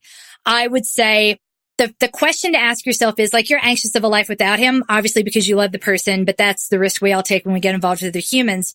What would it take to make me comfortable and relax to enjoy my time with him now? I've talked about, like, the whole reason I became a runner was because my dad had a quintuple bypass and was not expected to live. And they were very adamant about, this is what jogging is the prescription. This is what you have to do to make your heart as strong as possible, to live as long as possible. And it's why I do it, because whatever happened to him could absolutely happen to me. So when it comes down to with my husband and our health, and we have a whole lot of kids that kind of like us, the question, because I was putting this kind of on him too, like, what if something happens to you? What am I going to do? I've been out of the workforce for a little while. We own this house. We have these kids. We are debt free now, but we had debt for a while. Felt like a very tenuous position for me, especially since our health insurance was linked to his employment. Like, everything really rested on him. So when we started having these conversations to sort of chill me out so that his stress could ramp down, I was like, all right, I'm not going to push you in the fitness direction, and I'm not going to shame you further. Here's what I need to be able to let this go. And it is an astronomical amount of life insurance, because it sounds, I love you and I'm not going to be functional if something happens to you. And I need, and the whole lot is going to fall apart. That's an economic reality. I think this number, having it, knowing that it's coming, would answer the question of what am I going to do without you? And it would give me time to figure it out.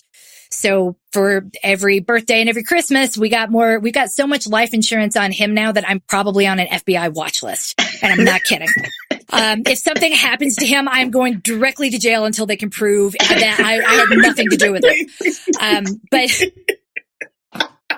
oh my God. But that makes sense. That really makes sense. And when you think too about what am I emotionally going to do without you? I don't know. Some couples are so close. Every relationship is different, because there really are some people that die from heartbreak right after the other person dies. I don't think this sounds horrible. I don't think that's me. That's not me. That is not how I am. And I worked on making sure my husband's like, I'm so evil. But I really feel like if something happened to me, my husband would last about 48 hours. And my he just heart would go on and on.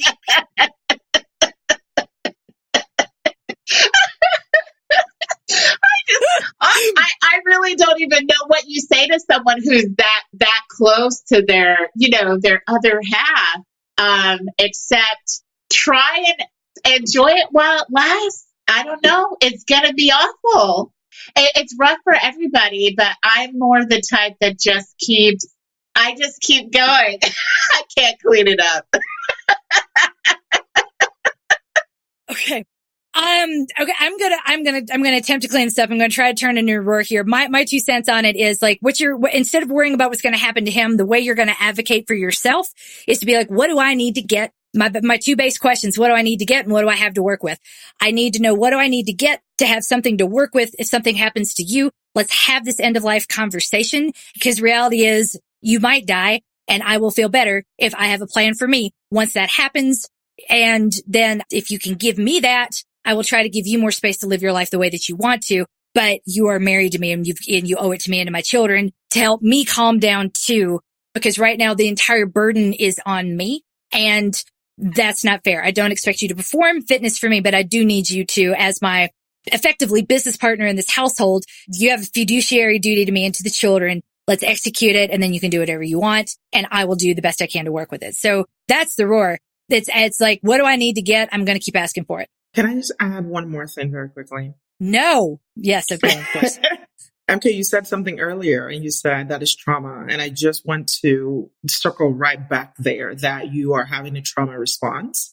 And I would strongly encourage you this upcoming year to make sure that as part of the plan of the things to do to get yourself in that space where you are not reacting out of fear and anxiety and having that trauma response, that you go and, address that trauma, right? Because you are having a completely normal reaction to a traumatic episode, right? And so we need to, rather than just focus on your husband and the things that he needs to do for you to be in a better space mentally and emotionally, I think you should also make sure that you're taking care of yourself mentally and emotionally, and attend to the fact that something really huge happened and it rocked your world, and it made you think about end of life and what could happen to you and your family and all of those things. And when you get to that space, to that edge of life, it can be very, very difficult to bounce right back from it. So your roar, the only thing I would just say to you is like, part of that, think about like how you take care of yourself so that you are not just reacting from a space of fear and anxiety, which is normal because it's a normal reaction to trauma. I just don't want you to stay there. Yeah. And uncertainty is so scary. And I think it's very difficult when you start thinking of all the things that would change when the person that you do everything with is not there. It's huge, and you can't really know how it will look. And that's the scary part. Yes. But thinking about it, though, this is where kind of I start clawing it back a bit. You clearly love your husband. That's awesome. Celebrate that.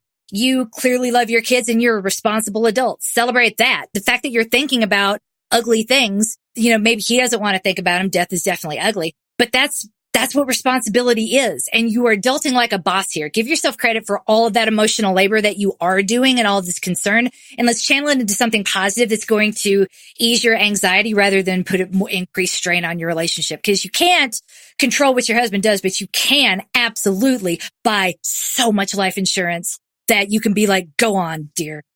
And maybe even think about, what do you call that insurance that's like long-term care insurance? Yeah, long-term disability, short-term disability. Just in case, because like that was something she mentioned too. What happens if, it just totally changes how he's able to live and doesn't lead to an early death? That's something to think about. Oh, yeah. After 2 years in bed, like where if I'd had a normal job, I probably could have like qualified for some sort of short-term disability. We are now so maxed out on insurance. So I'm all for it. Like your heart and your head are absolutely in the right place. Let's just find a way to work with the anxiety and acknowledge that, hey, this stuff is hard. And the response you're having is very normal. Yay, you. It's people who don't have any feelings and don't have any emotions. Those are the ones you got to worry about. Yeah. Okay. One more for me.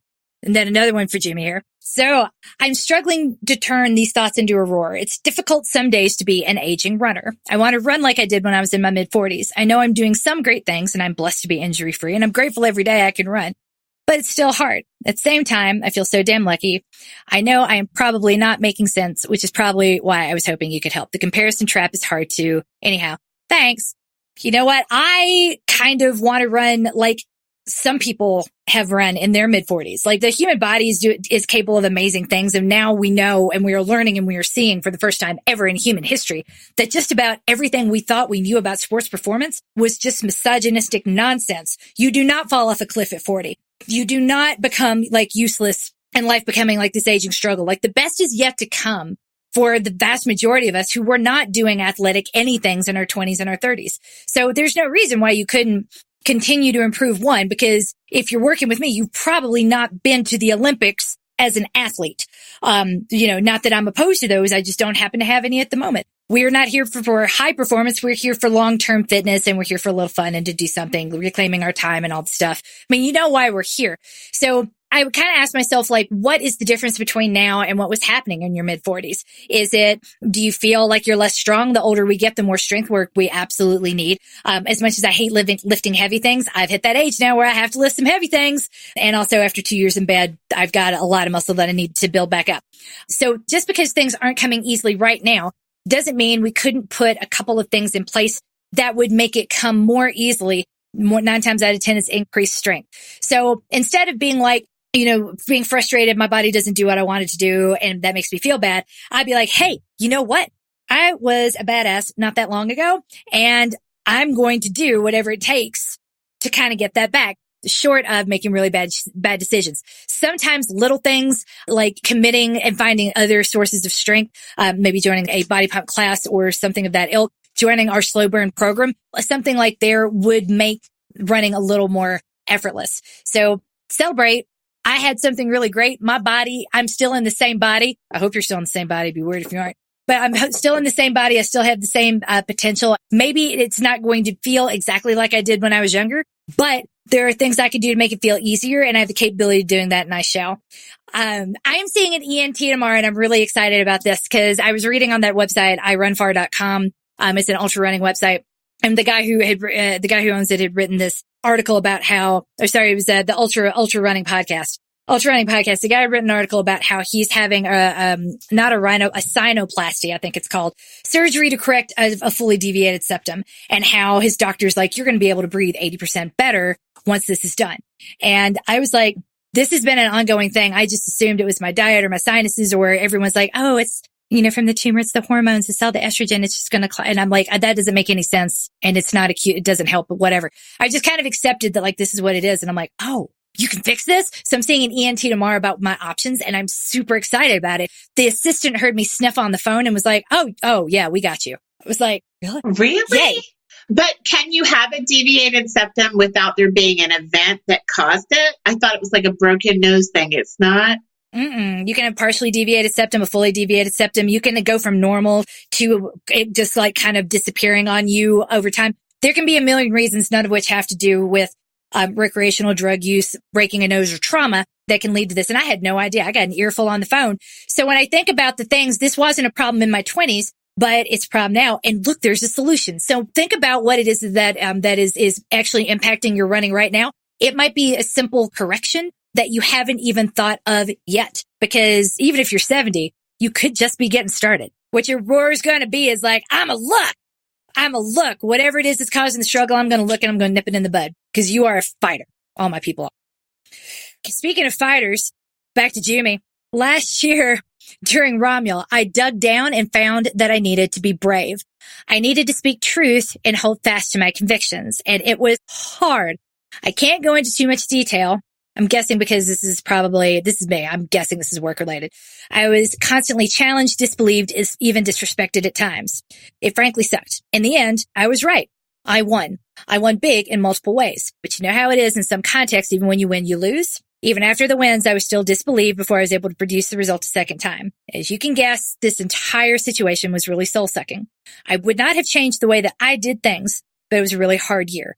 This year, I want to continue to be brave. Speak up when my convictions are strong, but I feel a bit rudderless as to what this next year is supposed to be. I certainly didn't plan my goal of bravery to play out the way it did. Trust me, no one in the Me Too movement right now intended any of this to happen the way that it did. Not to say that, like, not to put Me Too on you, just saying there are a whole lot of women doing really brave things right now that never intended this to be their legacy. I want this year to be about reaching for more, not a specific goal or outcome, just reaching for more happiness, more love, more fun, more all of it. Maybe a little less shit and a little more recognition for doing the hard stuff, but I know it doesn't always work that way. More time with people I love, more giving of myself to those who need help. So how do I make that into a roar for the year? Wow, brave woman. I'm assuming this is a woman. Yes.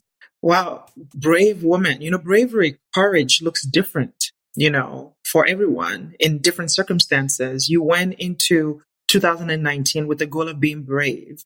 And while you were being brave, many other things happened that were really hurtful and painful that we often don't, we often aren't prepared for, right? And so it makes a lot of sense that your body just wants to rest, even though you still mentally saying, I still want to continue to be brave and courageous. My body is just sore from being beaten down. And so if you feel like, okay, this year I've done so much work and it's been really tiring for my soul, bravery and courage is taking rest. Bravery and courage is being able to say, wow, I did all of this and that it matters. Like we said at the beginning, that it matters and that it counts, that I'm able to step beyond what I thought that I could, that I was able to speak up in ways that I never thought that I would.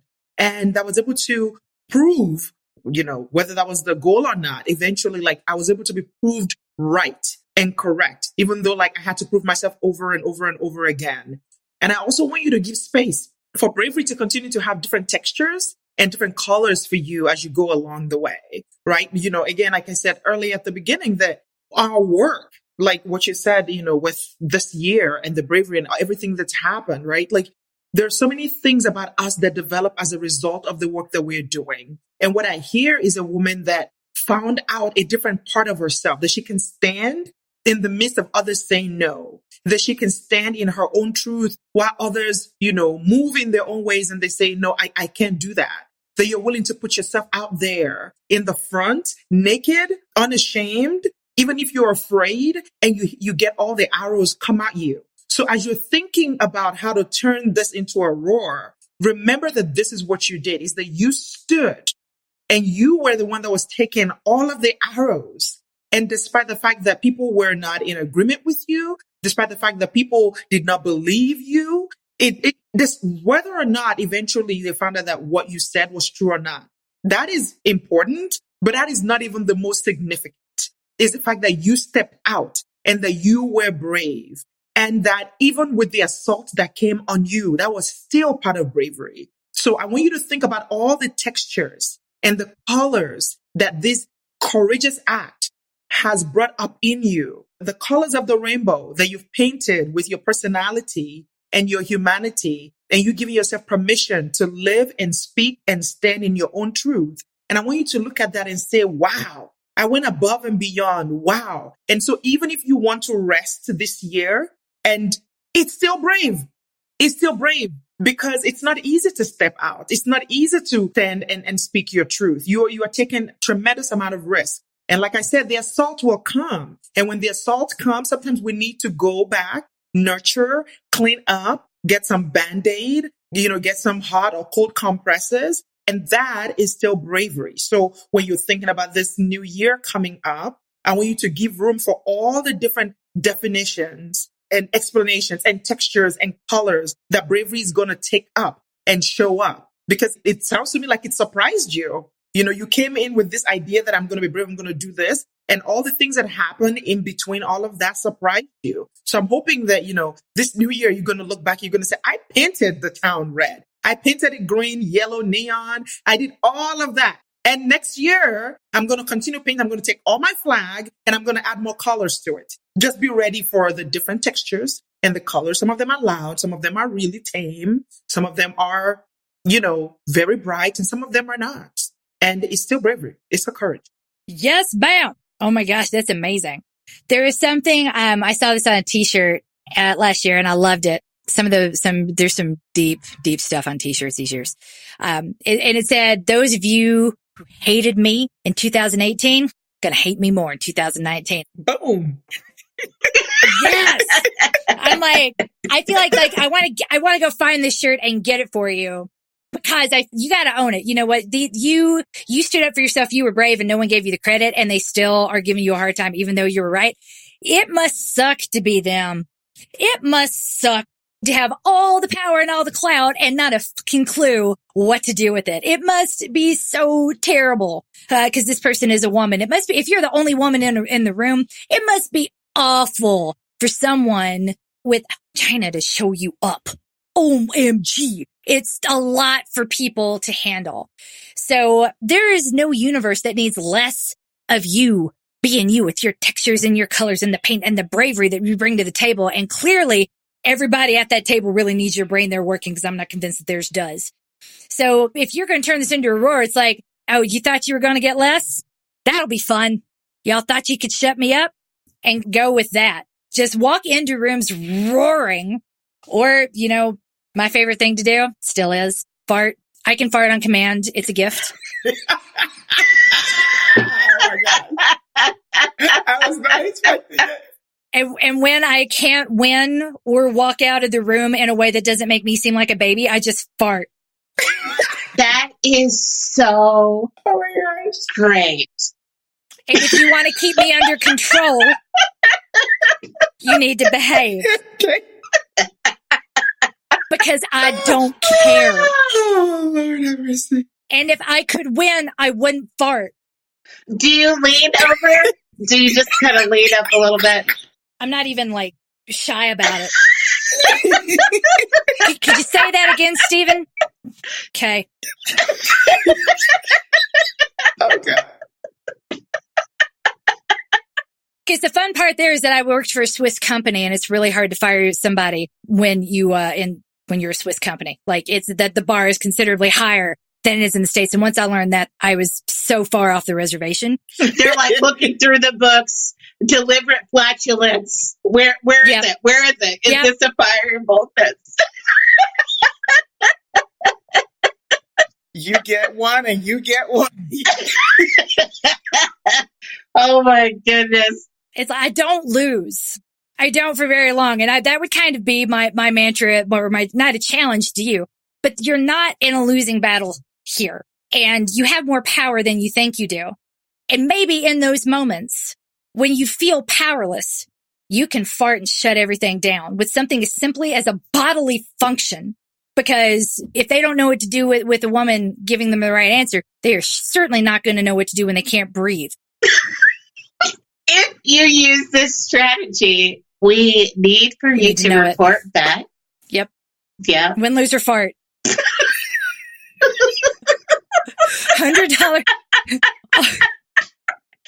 I did just see it. Well, it was a skill I had to develop because I worked with a guy once. I'm going to get in so much trouble for this. I worked with a guy once who was very, very handsy, and the best way, just became the most efficient way to keep him away from me. You're alone in the elevator with him. Good. That kills the mood. Like you find yourself like you get cornered at the Christmas party. I just can't. I get creative about it. It's like, the company Christmas party tonight. I better have asparagus for lunch. Oh my God. I love it. I love it. Yeah. Oh, Was that included in charm school training, or would they frown upon something like that?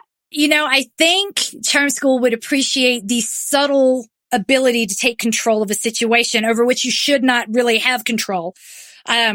You know, it's the silent farts that are the deadly farts, Jimmy. So yeah, but it's like a boomerang. It happens, and 3 minutes later, the room's like, what?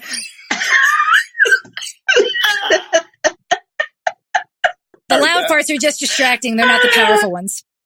You can buy books about it on Amazon.com now, but all that just to say that like maybe farting isn't your thing and maybe burping isn't your thing and that, but think about that. It's something so little can just shift the entire room in seconds. You have that ability and you have that power. Maybe I'm a petulant child. I don't care. When I'm in a situation where I'm getting bullied, I will play win, lose, or fart, because if the game's stacked against me, why would I play your game by your rules? You literally have no incentive to keep me in the game if I know I can't win it. So I'm going to do it my way. This is why my husband can't die. Because we need all this life insurance because I can't go back to performing in a corporate environment ever for any reason. I'm too far gone. So I tell you that to tell you this. You got this far. You will continue to go. Find ways to assert your power. Whether it's, you know, what's the worst that can happen in every given moment. So next time this comes up and you have to stand up again, Yeah, it's tiresome, but if you aren't wrong, I'm really sorry this hurt you. Clearly, this is a thing. You might want to look inside. Here's a number. Her name's Jimmy. She's got a podcast. You could listen to it. Just find some way to sort of like claim the power back for yourself in that moment and know that the problem is not you. And if you're trying to get them to see things your way, they ain't never going to give you the credit you need. So what do you need to get? And what have you got to work with? My two favorite questions. What do I need to get? What do I have to work with? I have the magic colon, MK Fleming and the magic colon. You have probably got something similar and equally deadly. Find it and roll. I love it. Hey, one more thing. The colon comment, I don't know how that worked. That brought this on for me. And they're not at all even linked in any way, but it's powerful. It's the fact that, like, watch out for gaslighting in corporate situations, right? Because it is a thing. Whenever we think about gaslighting, we just typically think about relationships and romantic relationships, but there is such a thing as gaslighting even in corporate and work environments. Okay. So watch out for that, because that is a powerful tool of manipulation, and it can be very exhausting to be in that space. And so part of the tiredness could also be the fact that, like, you have been gaslighted and it is exhausting. And so, and you're trying to win. If I have the right argument, if I'm correct, they'll just see it. If only I do. Yes. And that's how they keep you locked in. Mm-hmm. Yes. Take that power back. Yes. Sorry, not to interrupt. I'm just like, yes. Yeah. I'm even worse in church. Yes. Yes. Yes. Corporate gaslighting is totally a thing. If that's happening to you, switch departments, win, lose, or fart. They don't deserve your actual efforts. So if I were to come up with resolutions for 2020, they would be lose those pesky 20 pounds that like to stick around, but I don't really need. Run 1,000 miles in 2020. Really, 700 to 800 is much more realistic because #life, but 20 to 25 miles per week is my sweet spot. Practice centering prayer at least 2 to 3 mornings and 2 to 3 evenings a week. Schedule monthly date nights, focus on adult relationships and quality time with my husband. All right, that's enough. I can really keep going. What I really want to do is run consistently as much as I can, nourish my body in sensible ways, nourish my heart, my soul, even a little bit more, indulge within reason, snuggle my kids as much as they'll let me, love more, smile more, and remember daily that I am blessed and I am enough. Turn this into a roar, please. I think that kind of sounds like a roar there in the second part, because it's not about the numbers. Anything that you're not doing now, it's not like a failure on your part. I am not performing open heart surgery. I am not a failure as a person. Like, where did that come from? Like, why that thing? Why open heart surgery versus like running 1,000 miles or losing 20 pounds? Like, what's going to be better about all that? What I'm seeing here is, like, I'm doing some things. I feel something might be out of control. I want to reclaim a little control and reclaim my sense of time. What's out of control is not you, but it might be things that you've accepted that you could change with a fart, like we just learned. So rather than thinking like, what is it about me? Like, I'm this unruly thing that needs to be like corralled. Rather, let's just commit. What you said here sounds great. What I really want to do is run consistently as much as I can. Which is again, making the time and the space to do it. Nourish my body in sensible ways. I'm not going to overcorrect with penance and try to do complicated things. And this is no disrespect to people who meal plan. I get it. Coach Sarah does it. But Coach Sarah, by the way, who says she's really sad not to be here tonight, but she is a lying sack of crap because she is not sad. She's with Shara at a potluck right now in Philadelphia having fun without us. And there ain't nothing sad there. So hi, Philadelphia. Hi, Shara. Hi, Coach Sarah. They are meal planners. And I'm not trying to beat up on meal planners just because they're having a party without me, but rather, I'm going to beat up on them in other ways because I'm jealous as hell. But if you don't meal plan, you're no more deficient than I am because I don't meal plan either. So making time to clear your mind with prayer, making time with date nights, you just put that in the calendar. That takes 2 seconds. That's not even a resolution. You just put it in the Google Calendar and be like, oh, it's time.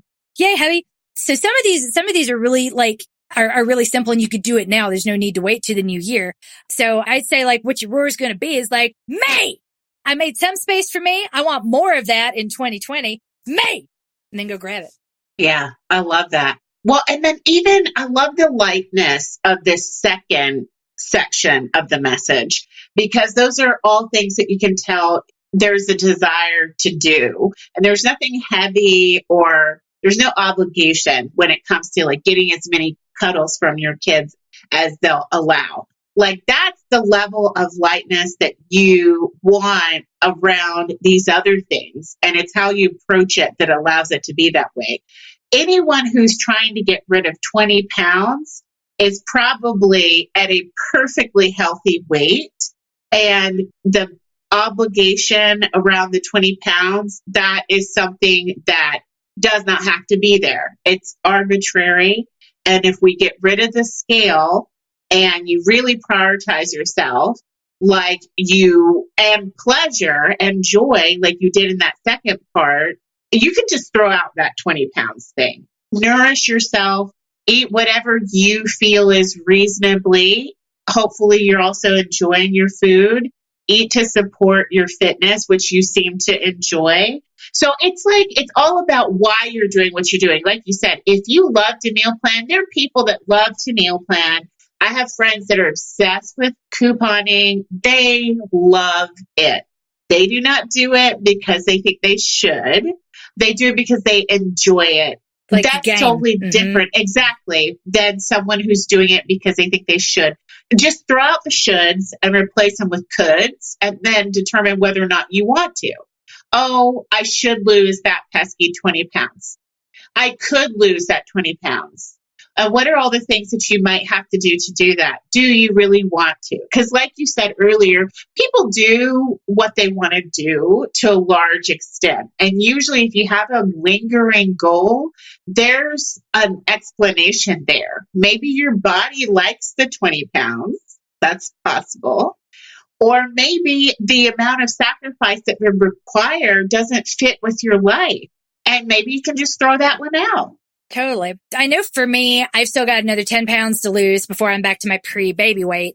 And I try not to obsess about it. I still wear, I love clothes. I love clothes. Like my temple is the temple of doom, but let me tell you how pretty it is. It's something that I enjoy and it's vain and I don't care. It was a long, hard road to get here because after my rape, I didn't wear clothes that fit for a very long almost a decade. Everything that I bought was 2 sizes too big. I stopped drying my hair.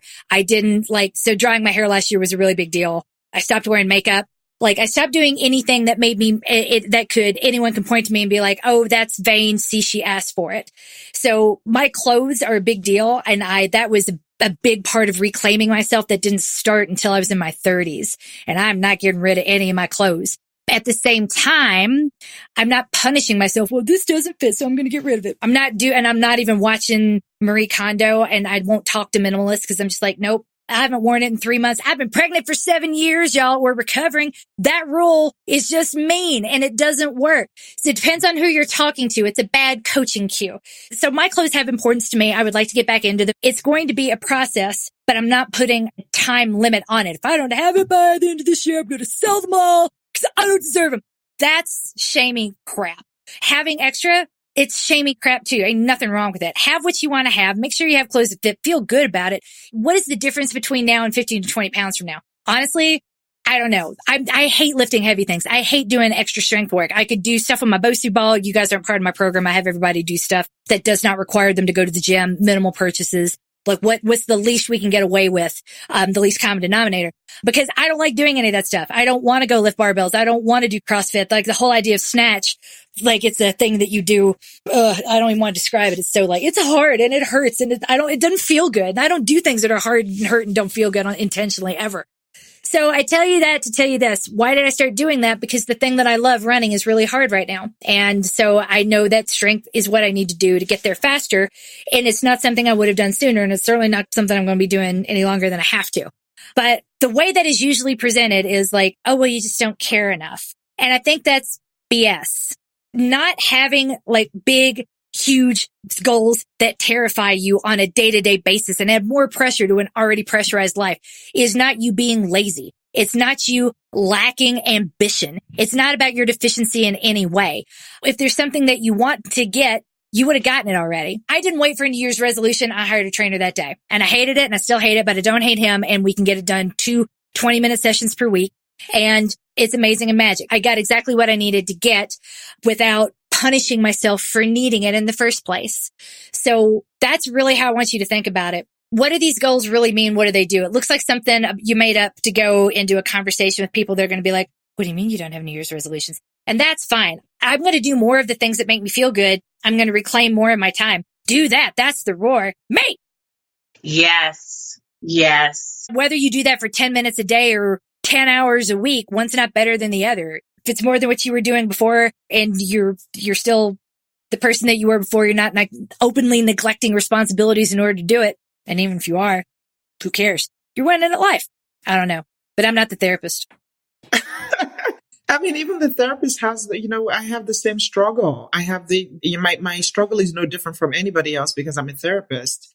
And even for me this year, I did a lot this year. I got out of my comfort zone. I decided to start a podcast, which was like, I'm going to do it weekly. Then it was like, weekly? What? You're killing yourself. Then I'm going to do it every 2 weeks. And then it's like, no, it's still not working.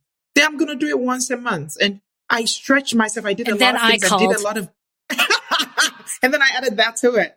And I found myself this year saying a lot of yes to things that I normally wouldn't say yes to and stretch myself. And I really enjoyed it. And at the same time, while I was doing that, I had this really, really bad ankle injury that made it difficult for me to run, which I love to run. And I go to Orange Theory. And if you go to Orange Theory, you cannot not run. It's so hard. and row it hurts. and lift weights. But I had from July where I couldn't go to run. And I couldn't run. I couldn't do anything. And I didn't just get back to it until last week. And it was really difficult for me because, on one hand, it's like I could feel in my body, just not moving, how slower I got and the pain that I had. And it was difficult. And then, we're talking about not looking at the scales and living in an environment where weight is everything. And when your underwear doesn't fit, you just know it's like, And so for me, even as a therapist, knowing what I know is still a struggle. And I have to remind myself, Jummy, you had this injury. Because you had this injury, you couldn't work out. And I don't work out because I enjoy working out. I work out because it's for my mental health. It literally is a way for me to relieve stress. But I couldn't do it because I had an injury. And I found myself sometimes getting into that place of judgment where it's like, oh my goodness, a lot of clothes that I wear that don't fit anymore because I had 6 months of just not moving, right? And I have to remind myself, Jummy, but you also had a whole year where you have been crushing so many goals and doing so many things and saying yes to stuff and killing it. And you have to be careful that you don't allow the things that you think that should be, your hopes and dreams that you've created in your mind that you're unwilling to change with the change, to not completely just cast a shadow on what is. What is I have been a badass this year. What is I have accomplished a lot. What is I have a private practice that is growing and thriving. What is I have a long wait list and I can't get new clients until January, February. That's what is. But my brain will want to say to me, what is you can't fit into your clothes. What is you're 15 pounds overweight. What is all of these things. And I have to fight them myself. And I have to remind myself of the things that I have done, because the language of shame is always it's that obnoxious neighbor in my head. Sometimes she just wants to show up and show out. And I have to tame her and remind her of what I have done, what I've been able to accomplish. Right. And that's just the way it is. So if you struggle with it, it's okay. As long as you know, and you can come back and remind yourself to roar, remind yourself to take account of your own accomplishments, the things that make your soul happy, that make your soul joyful, not the things that people see and they think that they're accomplishments, but the things that really feed your soul. And it's all my yeses that has filled my soul this year. It's literally the relationship with MK and Dalia and Sarah. Those are the things that are filling my soul this year, and they count. Those actions, they count. They count. Thank you. I love that. And it's nothing new that weight is being used to keep women small and focused on one area of their lives. It's a way that society has controlled us in the West for a very long time. And you do see some men suffering from body dysmorphia, and they're starting to have some issues too, because the weight loss industry is like, hey, let's sell to everybody. But as a tool of social control, it is a device that's used to keep women small and honestly to oppress us. And it might sound dramatic, but it's nothing but the truth. If you really look at it, this is a tool of oppression. Listen to you. Yeah. Making you think like you have more control when you don't. Mm-hmm. Yeah.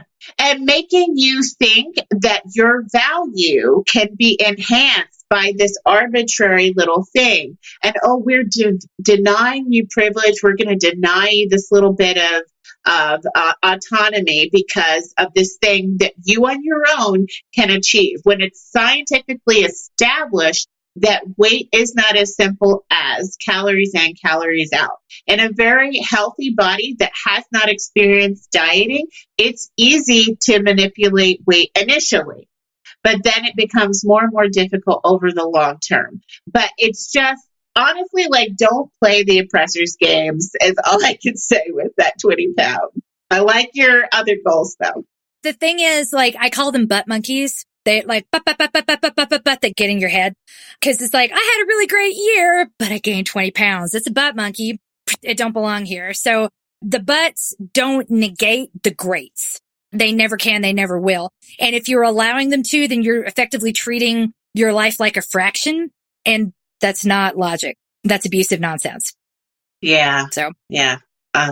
True. And when it comes to the lists, I know, again, it's a compulsion that we have been conditioned to perform humility and having a long list of things about yourself that you want to correct. It looks really humble and self-aware. And I say, and that's kind of the opposite. It's performative. That is not categorically de facto self-awareness. That's why we do a roar one day, every day for 7 days, giving yourself credit for unseen work or for emotional labor, things that you really did and that you want to continue, that you're probably not going to do less of in 2020, to be perfectly honest. And if you try to change it, why would you? And then 3 MOARs. And if you're listening to this podcast, in the show notes, there will be 2 documents attached. They're going to go up on the blog a little bit later, and we'll share them here to the Facebook page. 2 little worksheets that I made up, one to help convert, again, resolutions to roars, and the 3 MOARs. And the MOAR, it's more plus roar, MOAR, roar! Because people do get a little greedy. It's like when my kids, and maybe your kids too, Jimmy, make Christmas lists for Santa. I want this, and this. They just ask for everything. And because they have no idea, my kids are really young. They have no idea if they just ask for 10 cents or $1 million worth of stuff. But they don't think it's unreasonable to show up with a really long list. I feel like that's what most people do. Like, they make this big long list of resolutions. They don't feel like on the surface, no single one is unreasonable and it all leads to better. So why wouldn't you? But instead, that's a framework that's going to definitely set you up. Let's limit it to 3. If your MOARs are not like just leaning into aspects of your personality, it needs to be a physical thing you do. Let's limit it to 3. Start there and add more later if you want to. But let's keep it to 3. And I have this entire, this all kind of explained in a worksheet that'll be accompanying all of this, because my 3 MOARs last year were more sleepovers with my kids because it's fun and we do it on school nights. I dry my hair more because I feel pulled together when my hair is dry. And again, it took a long time to get there because it's time spent doing something vain, but it makes me feel really good. So more of that. Yay. And I totally forgot what the third one was, but it was something really inane. And I'm like, this feels good. I'm going to do it. And I did it. And clearly it's so insignificant. I can't remember what the thing is, but it'll be in the show notes. So let's leave it to something like that. These weren't huge changes. It really doesn't take that much time to dry my hair. Having the sleepover, my husband travels for work. I don't have to explain it to anyone or ask for permission. I am the grown up here. It's great. So in that context, just find three little things that make you happy that you want to do more of, rather than lists of huge lifestyle changes. Cause like, I'm going to run more. That's a lot more time than drying hair a little more frequently. So, I love that. Plus, there's no person listening to this or no person here who's so deficient that they really need like huge lists of things. You ain't a problem to solve. Your body ain't broken. I love, like, the whole concept is awesome. And I think of all the cultures to like appropriate a little, I don't think they'll mind. And like you said, they're loaded. They don't care. Norway had it coming. They're not marginalized. They're fine. And yeah, I like a lot of what the whole hygge, I'm probably saying it wrong thing. Hygge. Love the concept, hygge. And yes, Romjul is going to become a thing. I really hope so, because we all need to be roaring about how awesome we are, because no one's going to give you that credit, male or female. Like, you got to take it, claim it, run away with it. Oh my gosh. I'm going to finish off with one last thing that I thought was really terrific. In Romjul Roar 2019, that was last year, I promised I was ditching diet culture, saying F off to all the diet crap in my life and focusing on what my body and soul needed. It took the full year to feel comfortable ignoring all of the diet messages that flood in daily, but I have succeeded so well. I'm not doing what my friends are doing. I'm super proud that I finally found the mental and physical energy to seek and secure therapy to help me develop and use coping strategies for stress. I've never been taught how to cope with any kind of stress. In the past year of my family's medical issues have taught me that I'm going to have to gain some of those skills. The process to find a therapist got so difficult, I was assigned a caseworker through my medical insurance who finally helped me crack the system. If you are listening, go get yourself a caseworker. Yay. Having a professional help me with some strategies and talk through the show I've been handed is invaluable. I just started seeing the therapist in December and have been twice so far, and I'm planning on monthly visits in 2020 since my insurance covers the visits with a very minor copay. Well, there they are, my two big things from 2019. For me, they are huge. Thank you for all you do, Coach MK and Coach Sarah. You have both lifted me from a dark and lonely place and giving me a running community again. Yay! That gives me the warm and fuzzies. I live to support each and every one of you. Like, you are easy to coach. You are easier to love.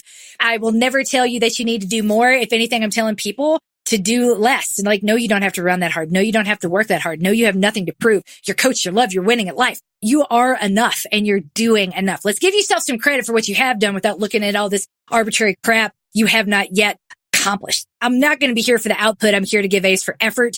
And I'm never, ever, ever going to let you overlook the mountain you had to climb to get to any start line. Yay! Thank you again, big guns. That's you too. It was a joy as always. This was awesome. Thank you. And please continue to spread the word. We would love to go to number 1 in the top of the mental health charts in Uganda. So if you know someone in Uganda, tell them about us. And let's not mention this to anyone in Norway. Hey, Uganda, hit us up. We are. That's right. Yes. We want to know what's going on. Yeah. What are we doing? What are we doing that you are loving so much? We want to know. Please give us feedback. I mean, I really want to know. I'm pretty sure that's something to do with you too. So, yay, more of that. We'll take it. Thanks again for being part of this Romjul live stream. We know it went for a very long time. I promise not to take this much more of your time again, ladies, but this is what coaching and loving is. And when you're having fun, why would we do less of it? More in 2020 to all the good stuff. Thank you. Thank you.